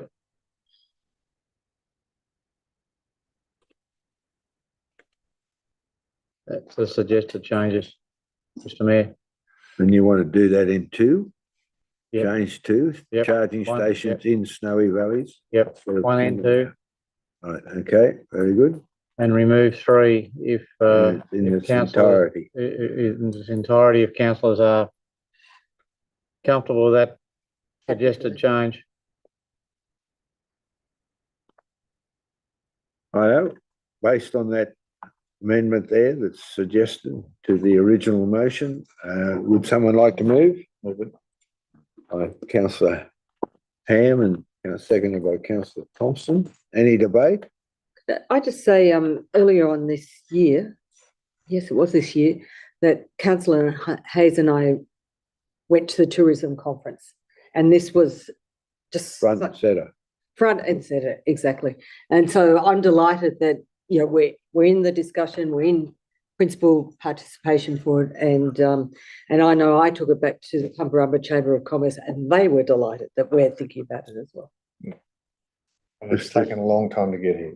If there's no further discussion, wanted to make sorry, another- councillor Thompson. I think it's really important for even the wider community. I know that this is a report that's coming to council for us as council to consider, but I'd really like to encourage all sections of the community. This is not council only specific grants. Anyone can apply for these grants if they have the property and the willingness to do so. And so, yes, it's an excellent idea, but it shouldn't be seen that it's only council who has the opportunity to apply for grants and to actually implement these charging stations. So I second it and I support it, but I think that the community also needs to look at the future of electric transport within our communities. Here. Following on, can I ask a question? If there was a community group with a building, and maybe with solar or whatever on their roof, but they needed to have two places on council land, be it the road or the car park or whatever, would have an appetite for that, wouldn't we? Put in a proposal. Yeah, great. That's my opinion anyway. That's right. If they haven't brought it to our attention, we can't make a decision. Yep. So is there any further discussion? Councillor Larter? It's just the cost. You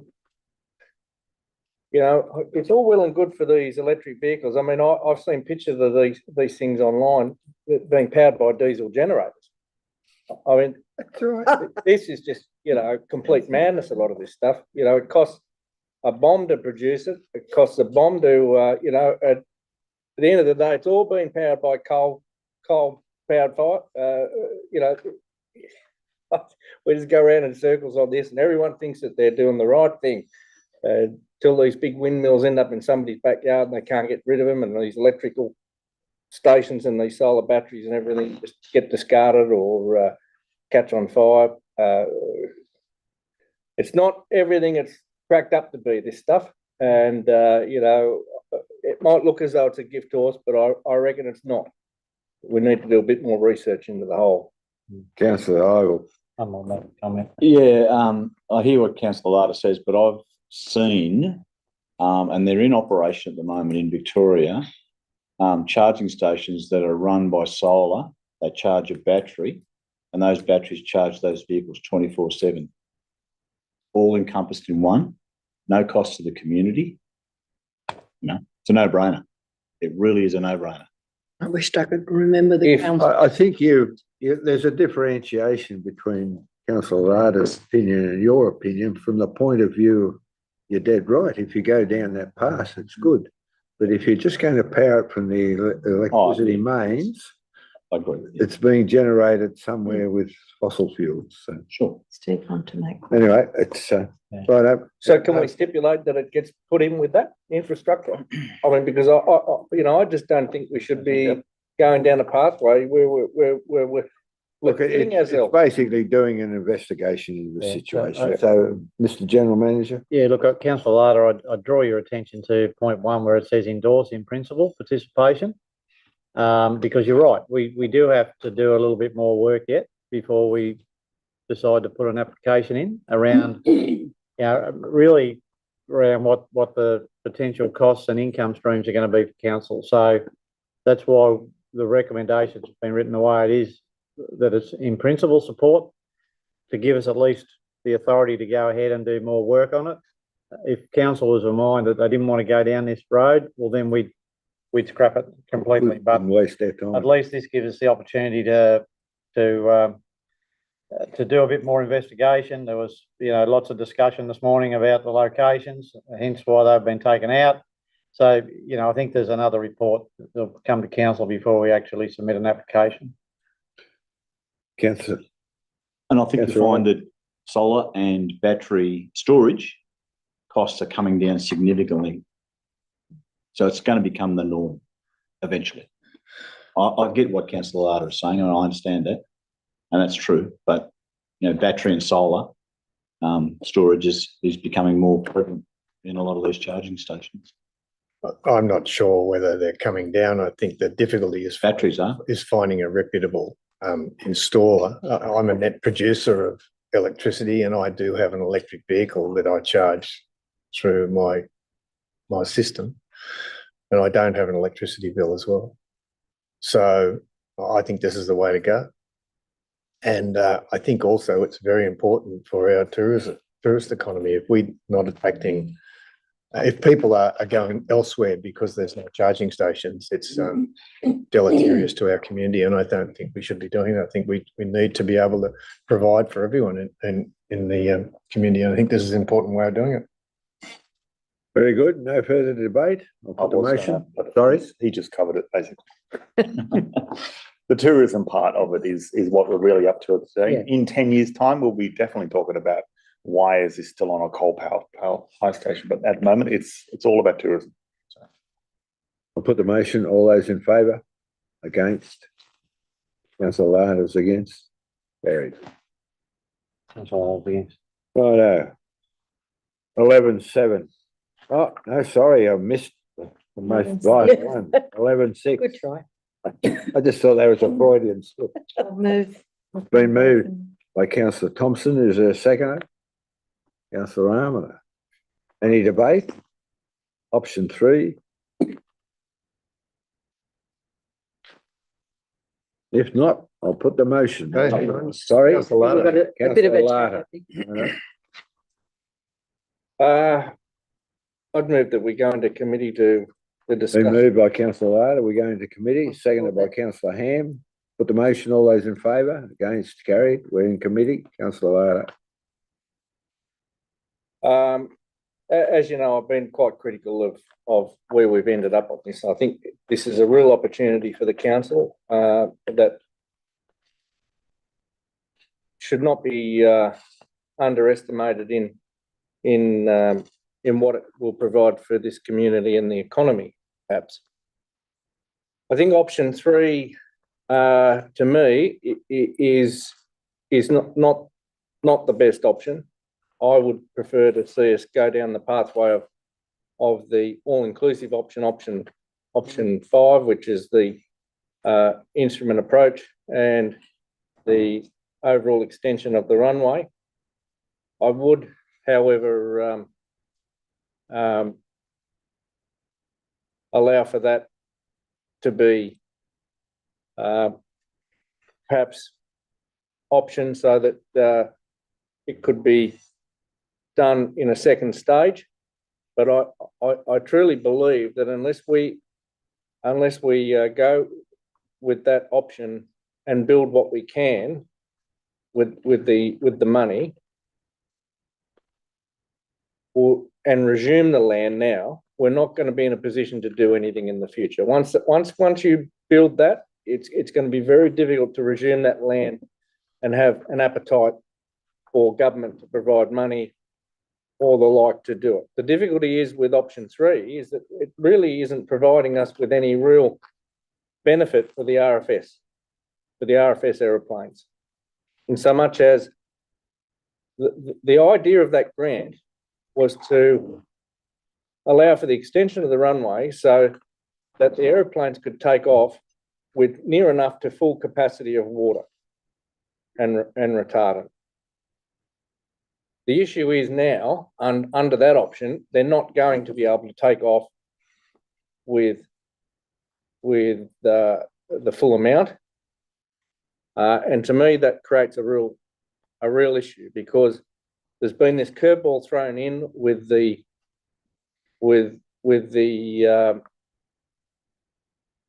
flood study. I did ask for some information to be provided back on that, about what the cost of that was and who initiated it, because it wasn't part of the initial brief that was undertaken when we went with the option that we went with. And now we've got this situation where we're essentially shortchanging ourselves. I mean, we're going to not proceed on the basis of potentially flooding 4 centimetres 2 properties. Well, I would soon option to buy those properties or run the risk, put it in your operational plan that one of the risk mitigation strategies is to sandbag those properties, or in the event of a flooding event, that we fix any damage as a result of it. And it would be my view that if that was the case, then we would build that up higher up. But I mean, it would be the better option, I think, to resume those properties anyway. Just buy them back, and that way we're not worried. I mean, at the end of the day, we're going to put hundreds and hundreds of houses at risk, not thousands, in the whole community by not running these water tankers at capacity, and we're going to put the entire Softwoods work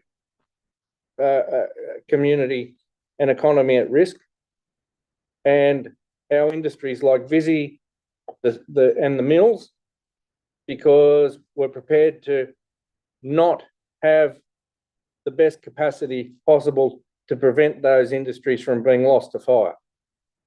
It really doesn't make any sense to me not to have an option to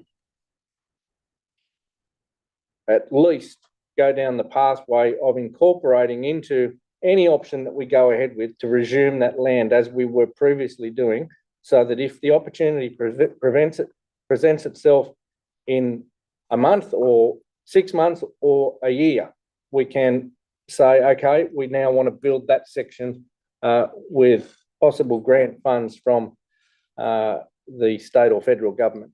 Do you want to put that into a motion? An amendment to that motion? Can I just make comment? I mean, Councillor Thompson, yeah. In June 2021, there was an advocacy plan signed off that included the aerodrome. And it actually stated that the status of everything that was required for this grant was complete. So that's June 2021. And yet in September, it was the then CEO who informed us that, the reason we went from an SRV of this to this was because we suddenly got 2 grants that we hadn't been aware that we were going to get. So when the status actually said that it was complete, I don't think they even realised that the land that they wanted to resume or acquire, or whether it was just purchase or compulsorily acquire it, actually had legal implications because it was linked to the properties within the River Orchard estate. And you couldn't just take the land because that would change everything in relation to how the River Orchard estate was set up. There were many things that weren't fully understood. Councillor Lada, I can understand your passion and I understand where you're coming from. And if the Tumut Aerodrome was the only firefighting source and that those fixed wings were the only things that could keep our communities safe, I could understand it. But, the recent fires down the south coast were actually fought out of Canberra. So we're surrounded by Canberra. We have Albury, we have Wagga. We are not the only facility that can actually do aerial firefighting, and fixed wings are not the only way. We still have the capacity for the helicopters.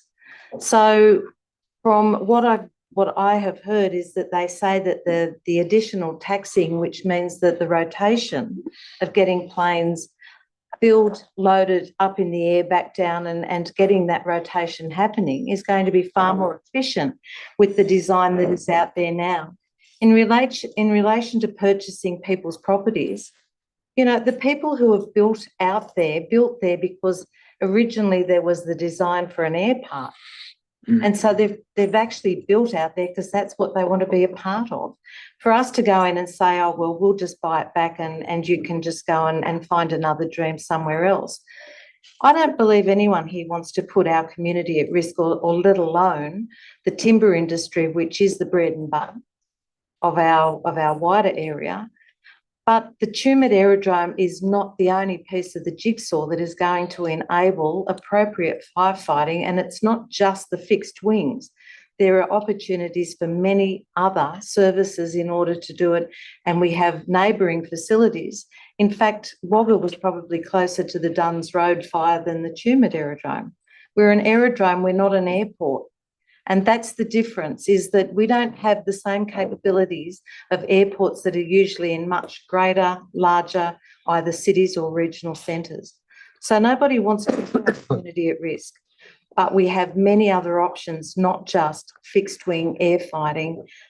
We can do this as multi-pronged and work together to achieve it without creating more angst and more cost to the project. And that's what option 3 is all about. I think. Any other comments? Yeah, look, Councillor Hayes? this council doesn't have an appetite for the airport. That's pretty obvious, you know, the previous council was pretty forthright in what they wanted, and decisive. This council, which, you know, I'm a part of, hasn't been able to achieve much with the airport. You know, we're risk adverse on it. And probably the good thing is there's only 6 more meetings to go while we can make decisions, and then we're going to move into a new council. So hopefully the new council will have more of an appetite to look into the future and to look at the opportunities at the airport. Councillor Ivor? I take on what Councillor Larder has said. He's exactly right. But I think we've waited so long, and I take on board what Councillor Hayes has said. This has been on the books since we first started. We still haven't struck a blow. Option 3 for me personally is a good option to get things rolling. It'll give us capacity to get Code 2 aircraft in. We've got a taxiway so we can rotate 802 water bombers more quickly to the job. Let's get it started. Let's get it rolling. And if we need to add on to it in the future, we can. We can. Potential. We've got the capacity. As Councillor Ham says, we probably need an amendment. An amendment just to put that in. Yeah. Yeah. We should be still continuing to resume the land Yes. so that we've got that option. You will never get a grant to add on to that airport if you do not have control of the land. It's a simple thing that can be done now. It makes sense.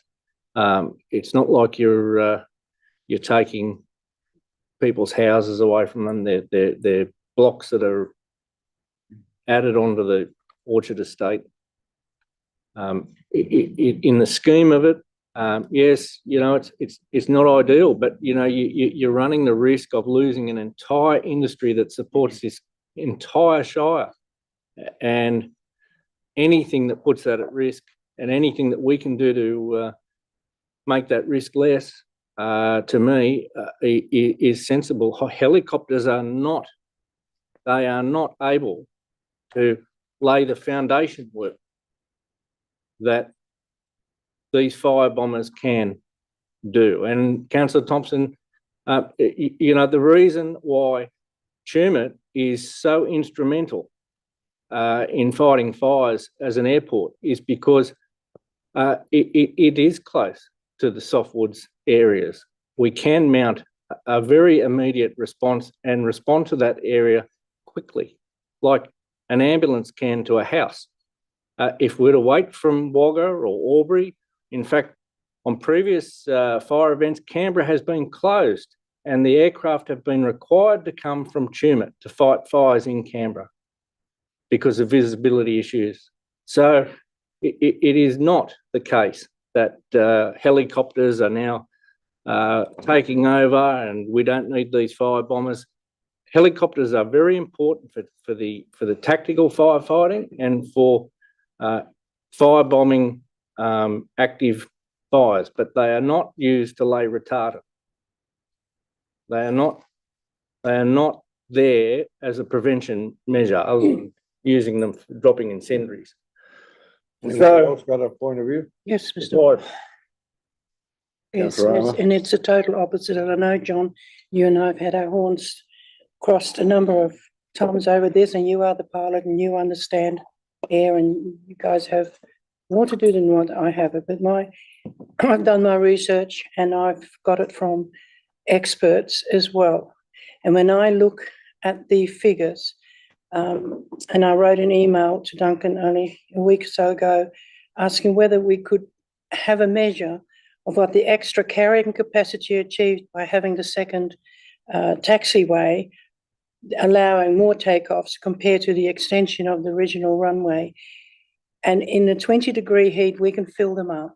In a 30-degree, we can get slightly there. But when we have fires, it's 40 degrees. We've already had that.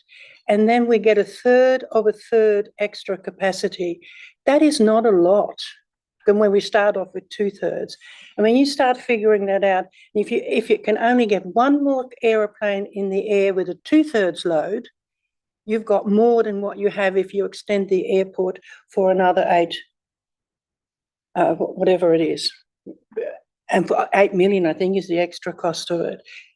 So when you look at it on a total figure, we can do better and get more retardant out by doing what we're doing under option 3.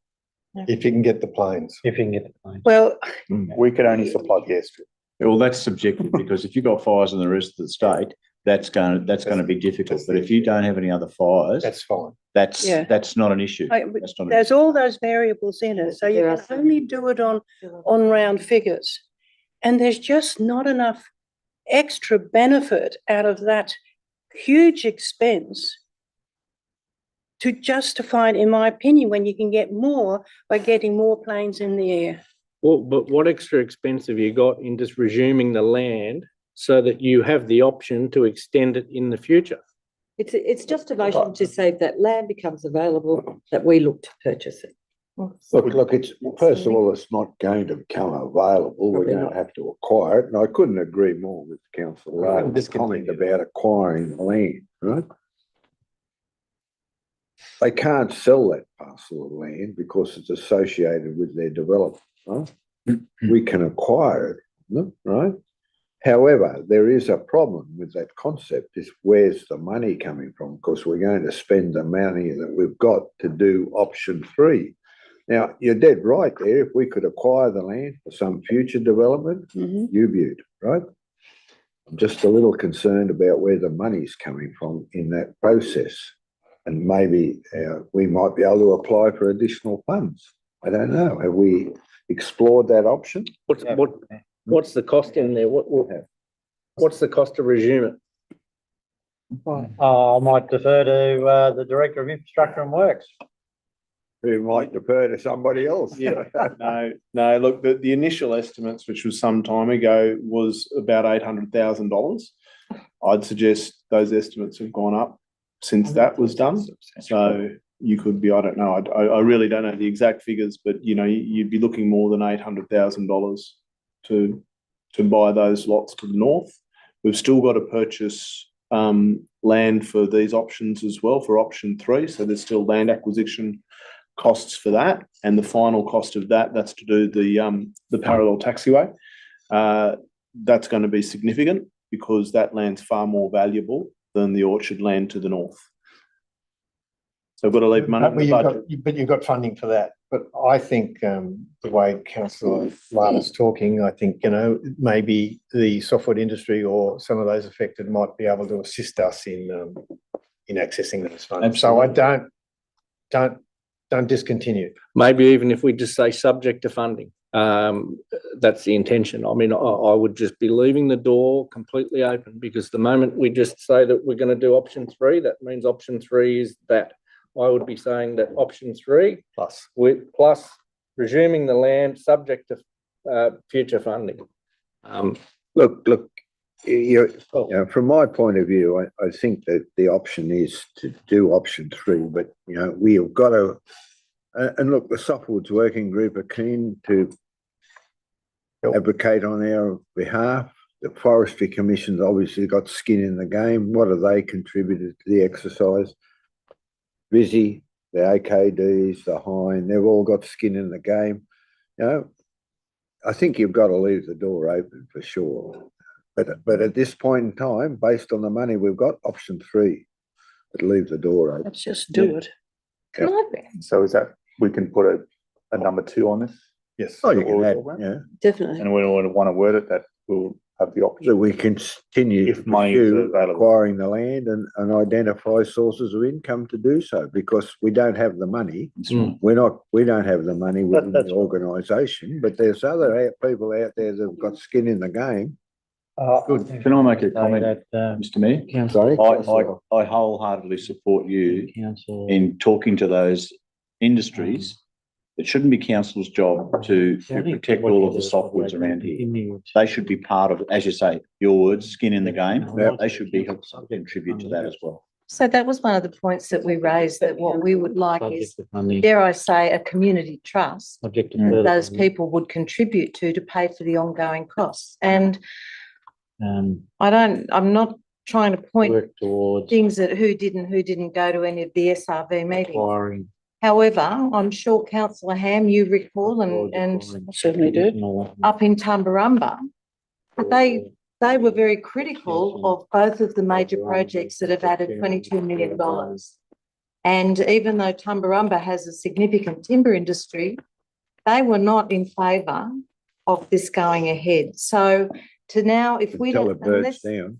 Yeah. Yeah, that's really short-sighted, councillor. It is, but- Because that's only a small snapshot of that community. You're not talking the whole community. no, but what we are talking about is that it all went around, we had the public meetings, and the perception is that people are finding it, the fact that we've had to go and ask for another SRV means that they are trying to find where is the value, where is the money that's disappearing, and you know, if we are now looking at, if it was $800,000 just to acquire the land, then that's an additional cost. And on top of that cost, that's not your whole of life cost. That's just the original cost. How do we then sustain the ongoing cost and maintenance of it? It's not just about buying it, it's No, about, but that's the cost of doing business in a community. Mm. You know, there is ongoing costs to maintain infrastructure that gives protection to the Snowy Valleys community. Yeah, That's get that in- inevitable. we get that in what we're doing here. It's the additional $800,000 to $1 million that I just think is going to be, at the moment, is a really hard sell to people who are going, we're broke and we're finding it really tough to even, you know, consider this additional SRV of Yeah, that- 40%. We're not saying- We're not voting to spend No, I know. $800,000. We're asking to add We're that. asking to acquire. Let's move on. Undertake. Get rid of 2. Righto, so have we had enough discussion? Do we want to go back into council? I'm happy to support going back out. Thank you. I'll move by councillor Ham. Is there a seconder? Yeah. Councillor Hayes, we'll go back into council. We've got a motion in front of it. Hang on. So who was the, Mover in the second. mover and the second was councillor Councillor Ham, Ham, councillor seconded by Arthur, councillor councillor Hayes. Hayes, yep. Right? No, so the. Are we going? No, so that's not councillor No, it Thompson. was Yep, okay, councillor Yeah. Thompson and councillor Armour moved and seconded the original Yep, motion. which is up here. there we are. Yep. Okay, Then we So- moved into committee of the whole. yep, Right. yep. Yeah, Then we're out of committee of the Yeah. whole. So what is the wording of the second part? there we are. Subject to further funding, undertake work towards acquiring additional land for the extension of the runway at Tumut Aerodrome. So that's a possible amendment as it stands. I would only approve that if it said only if additional funding became available. What's it say? Subject to further No, funding. it says subject to. It's- What's the difference? What's the difference? The difference is that if the funding becomes available. We're committed through to take grant, it. Yeah, we're committed to take it. There's a whole heap of difference there. Anyway, that's okay. Look. Somebody. As I said, it'll be a different figure council. support it. Sorry? It'll probably be a different council. I Yeah. wouldn't rest my hopes on that, James. Might be a couple of different councils. Both federal and state governments, just in case you haven't noticed, are spending a lot of money on fireproofing and future-proofing communities around They Australia. need to spend the money And there's money, before the there will be event, not grant money after it. available. That's right. I can That's what guarantee. this is about. Right, yeah, that's what I'm getting at. That's right. So. Righto, so are we happy with the wording? No, Is the move, wait just a minute. Let's see there, my good man. Are the mover and second are happy with the amendment? No? Yes or no? Well, I don't think that. We need to move and just like to leave it. Well, you want to tighten it up a haven't little. got the- That's why you just asked me to calm down. It's okay. Where are we at, Mr. Mayor? I'm You know not sure. what? It's However- It's going to get up anyway, Uh, so look, I'm look. happy to accept it as it is. But I will say that I feel that we are being wedged into a corner. And I think that By who? that's okay. I'm making the comment. Thank you. So I Look, accept. I think it's If you're not prudent. happy with it. I think it's prudent that we make provision for the future. Their opportunity exists to develop it further. And look, I would be the first to say, I'm not going down this path unless somebody provides the money. It's as simple as that. We don't have it. That's right. The other part of this equation is that we need to look at what it costs us to run the airport, right? And we Here it need comes. to ensure some way or another of generating revenue from it or minimising the cost. So, you know, Can I I, just don't think you can pass up the potential of the future. I don't know what the future holds and need to prepare for it. Sorry, councillor Ladder. Can I just say that just in addition to that, I think it's important that we outline what that extension is. And that is, I think in the thing, option 5, isn't it? Is that what it is? So Okay. that for any future council, Yeah, they As can identified. go back and say, well, as that, identified. As identified in option 5, Yes. right? Okay. So can you add that, please? Council. At the end there, as identified in option 5. Option 5 of the, Of of the, Consultants analysis. 11.6, option 5, option 5. 11.6. Now, we might just say You option want to 5. clarify that in greater detail? Yeah, I think I do. I don't- the consultants For report. the people that are coming in 10 aviation years' time, projects and when they get the money. report number and. So they can, yeah. As reported, Yeah, option 5, as identified in option 5 of the Whose study was it? consultants report by aviation projects. That's it. Right, okay, happy? Perfect. Righto. There's a mover and seconder happy. Seconder is not happy, but Yes. can Well, we get another just- seconder? Well, I'm sure we can get, I was. so the mover and seconder aren't happy with that Well, the amendment? mover seems to be okay. okay. It's The okay. seconder The is. Correction. seconder's not happy, can we have an The mover additional? was happy. Right, councillor Ivor, Seconder. the second Wasn't motion, right. entirely happy. Is there any further debate? Are we going with the original, but just adding a 0.2 to the Well, original? councillor Ivor was the second of the The original second. motion. Was he? The seconders. Oh, well, I thought councillor Movers.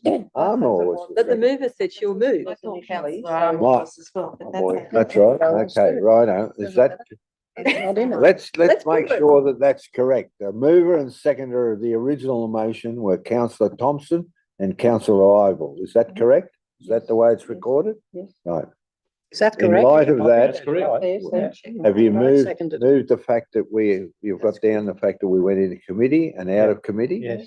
There Right, we are. if there's no further debate, Vision of I'll light put and the amended, or sorry, the motion Yeah. as outlined in the business, or sorry, on the minutes. All those in favour? Against? Carry, against, are you against, councillor? No, I was just slow. That's a bit slow, were you there, councillor Lewinmore? Right, so were you in favour, councillor Arnold? I'll flow. Definitely not. It sounds like it's unanimous. I think it might be. There we go. in the future If we just take it as an amendment. Right. Righto, okay. Well done. Righto, we now go to 11.7.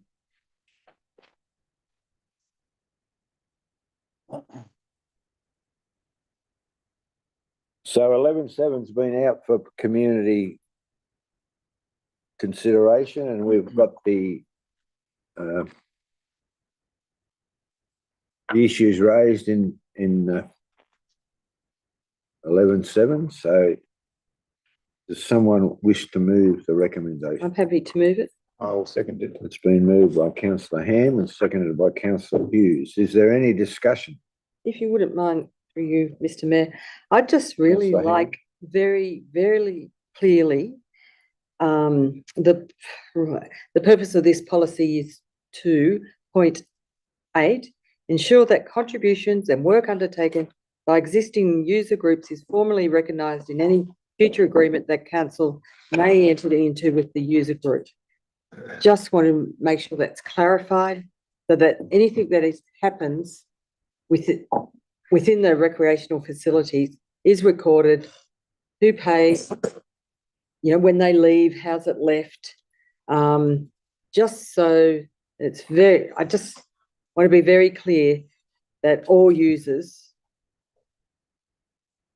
are able to use the facilities as they wish. Through you, Mr. Mayor, to Director of Infrastructure. Yes, thank you, councillor Ham. Just confirming that, yeah, that's the intent of the policy. That the one you're referring to, that particular point, which I believe is highlighted also in the policy, was one actually that was specifically requested that we took on board as part of the consultation. Yeah, good. And the intent, if it's not clear there, is that yes, we do recognise their contributions going forward, and those contributions will be recognised either as a subsidy or as in another format, as either as a direct subsidy, financial subsidy, or a non-financial subsidy. Right.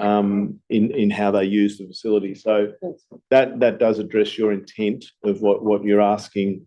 And this is only a policy, but then you'll have a user agreement that actually ties In the specific agreements, we will identify specific things that are relevant to that facility. So, you know, we can actually clearly identify what those items might be in the facility, or what those contributions are to that specific facility. Wonderful. Thank you. Happy with that, councillor Ham? I'm happy with that. Are you, councillor Hughes? Yep, I'm happy with that. Unless there's speakers against. I just, yeah. Do we have anyone speaking against? Not against, but I'd just like to seek a clarification. The notice of motion that we passed earlier in relation to the workshop on fees, charges, and the way that our facilities, I suppose, whether they're infrastructure or parks, is that something that we could also look at this in conjunction with that for long-term use of? Because I know that, say, for instance, the Hockey Association books the hockey fields for a season. You have other areas that do it. So I suppose the only concern that I have is that you have user groups that may want to go in. I'll use the example of the Tumbarumba building because that's the one that seemed to attract most of the interest. Say, for instance, somebody wanted to conduct a craft fair, garden show, and wanted to get in there for the weekend. It's just making sure that that is available. Yes, through you, General Manager and the Mayor, that the policy allows for that, for about that it is for shared use, and that any arrangement also that council enters into in terms of a specific agreement for a user group is actually brought back to council for council to look at, so they understand fully what the specifics of that agreement is. And if there are things like events that the user group may or may not be aware of that need to be considered as part of that shared use arrangement, that's the opportunity for council to identify that and say, well, what about this event? Have you thought about that? Can you make sure that the facility is available on that date? And just thinking further to that, if there's a fee associated with it, the fee goes to the council or the user? That'd be cleared up in the agreement. Yeah, that'd be cleared up in the agreement, whether that particular event and the fee for that event goes to council, or if it's affiliated with the user group, does it go to the user group? That'd be cleared up in the agreement, in a specific agreement.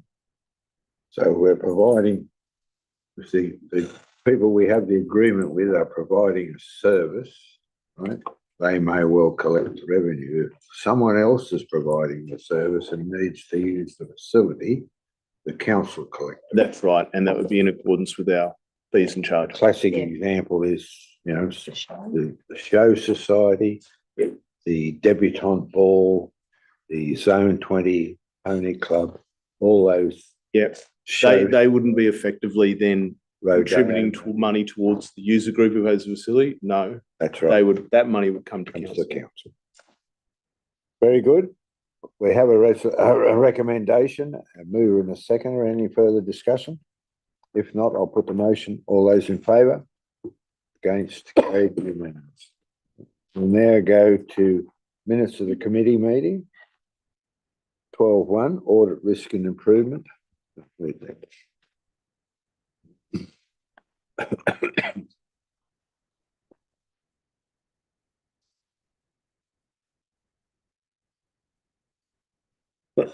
Any comments?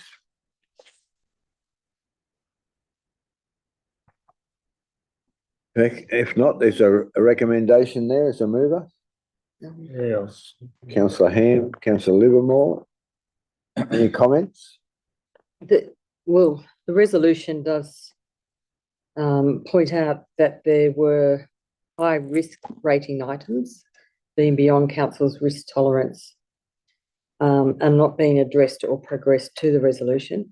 I was at the council meeting at the ARIC meeting, as was Councillor Livermore. My interpretation of that is, yes, we're aware of these risks. Pardon me.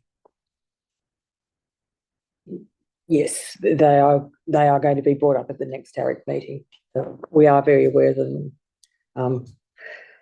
So When do we find out? working, what's that? When do we find out what those risks are? If we could, Clarify. yes, if you'd like to clarify this. Through you, General Manager, to the Mayor. There were two outstanding tasks from 2017 that related to building planning and Section 11 contributions. They were rated high and they have been on the list for some time, but I can confirm one is now redundant and the second one are reports coming back early in the new year. So that's why they were brought to council's attention, because they have been there for some time and they have been slowish progressing, but they are quite complex as well. So, sorry, what, you said there were two outstanding issues. Can you, or is it in One's confidential? redundant. Are they confidential issues? Hmm. No? So, sorry, what were the outstanding issues? They relate to like a building planning and Section 711 contributions.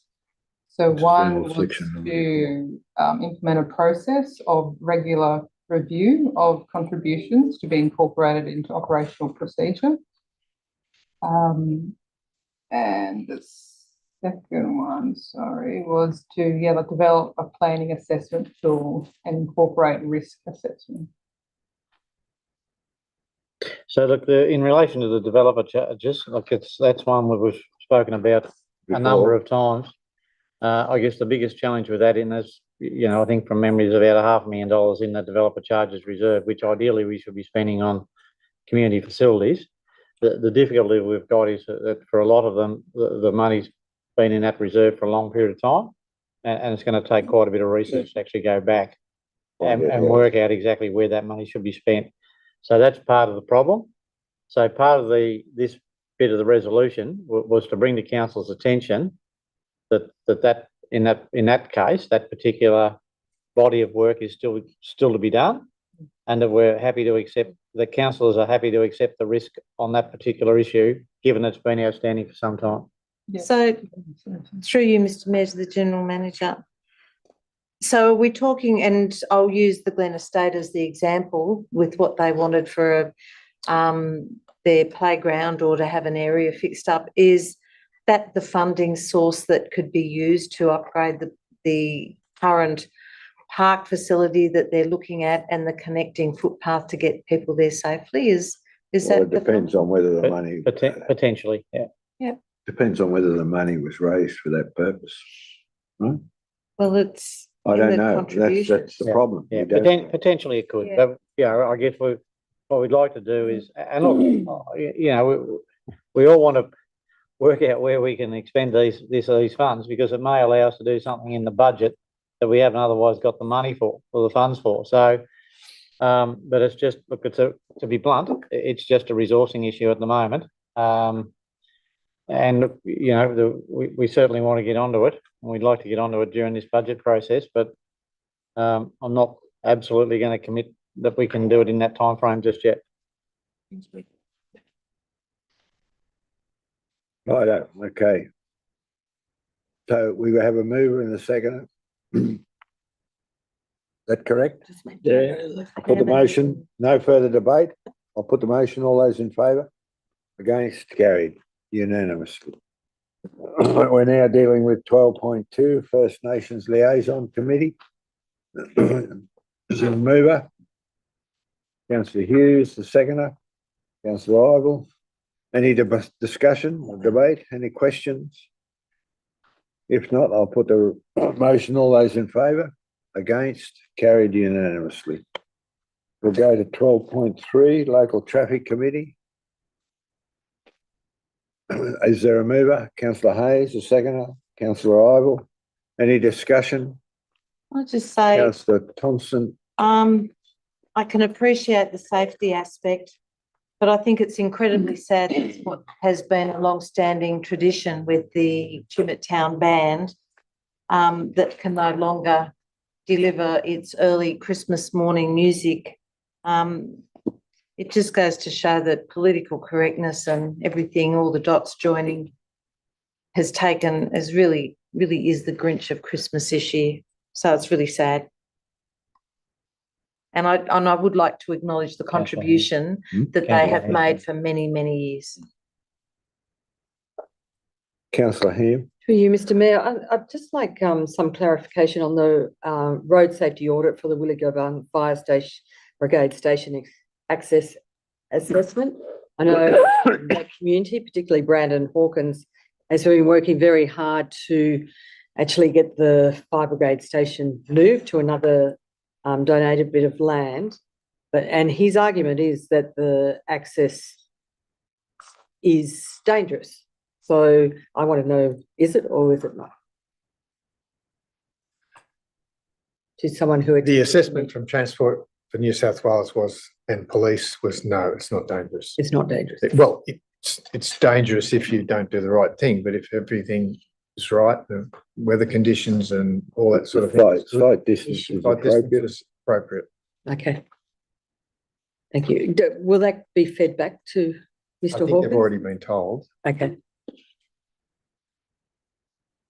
Councillor Larter, sorry. I was just going to ask for a clarification in regards to the request for a change of school speed zone at the preschools. Do they not come under the same No, they don't. traffic? No, they don't. They don't. The Department of Education. Been trying Children to- are immune to that from danger. Their argument Preschool is that a child should always be holding a parent's hand. So obviously, Maybe if you have more than 4 children. we should have a motion to the Run out of hands. for the state government to have a review of that, because it seems odd to me. Been trying Let them pay for it. since 1995. Especially if you put an evacuation center. And hospital. Councillor Ivell. Through Mr Mayor, it's good to see that the special event applications for the Anzac celebrations, both in Adelong, Tumbarumba, Tumut, have been, which is good. So can I move a motion? You can most definitely. Well, you want to deal with this one first? Yeah, Yeah, we'll deal with this one first. And I just have one query in the preschools that Councillor Larter has raised. I'm sure I read in the report, and maybe I've mixed it up somewhere, but to redo the lines and the markings for the giveaway signs that are actually at Tumut Preschool, because the old line marking has started to show through more prominently than what was replaced, because it used to stop you from going straight through. And I thought I had read it in the report somewhere. I couldn't find it quickly. So that, the giveaway signs need to be repainted. Yeah, through you, General Manager and the Mayor, we're happy to look at the remarking of those lines so it's clearer. Yeah. I crossed that intersection myself. I know what you're talking about. Right, so the procedure is, my understanding is that we'll pass this and you might move a motion to that effect. Supplementary motion. So any further discussion? If not, I think we've got a mover and a second. I'll put the motion. All those in favour, against, carried. Councillor Larder, would you like to move that we write to? Yeah, I'd move a motion that we write to the responsible minister with regard to preschools being considered under the same on that? statutory Could we guidelines. say, Whatever you want early education and care centres, services, because, that includes our daycare centres. Yep. Be given the same consideration as Early education. school zone. Yes. Yep. Services. Gotcha. Is there a second of that? Yeah. Councillor Armour? Hang on a second. Finish the wording. Hang on a second. Care services that. The council right the responsible member, seeking the same consideration as school zones. As school zones. And is it too early to say that this also should go to the local government of New South Wales? That should be a motion. Yep. Yeah, No, It's not too let's get early. in early. don't get in We've early. just got to remember to put it somewhere. You can find It's a motion now. It's as good as done. Send it off now. Yeah. Maybe Come on, the- Dallas. Maybe protocol the local member as well, just so. Yeah, Not my word. Can I think Members. we actually need to Local put, members. Local state members. I think we need to specifically refer to the school speed zone. Which School speed we zone, haven't, yep. which is what we're talking about. Yep. So the same As school consideration speed for school speed zones. Yep. Not Yep, alone on yep, the kids. fair enough. Thank you, council. Very good. Any further discussion? So that's moved by councillor Larder, I assume. Seconded by councillor Ham. Eager enthusiasm. Was councillor, but I'm not fast. It was councillor Can I- Arthur. Oh, my okay. apologies, councillor It's Armour. okay, chaps. I've got to put a red hat on. That's right, you need to. Councillor Rama It seconded. is, is it? Councillor Armour. Coming down. Give me Councillor Rama seconded it. Yes, she did. Right. Right, I'll put the motion. Can we have a bit of attention here? That's you. We're We've got a tired. bit to go yet, councillors. We're tired. I'll put the motion. All those in favour? Against, carried. Right. Glen, 12.4, Glenroy Heritage Reserve. It's been moved by councillor Ham, seconded by councillor Thompson. I'll put the motion, oh, sorry, any debate? If Just a not, comment on what a brilliant committee they are, and thank you. I'll put the motion. All those in favour? Against, carried. We'll now go into confidential meeting. Would someone move? Moved by councillor Ivor, seconded by councillor Larder. I'll put the motion. All those in favour?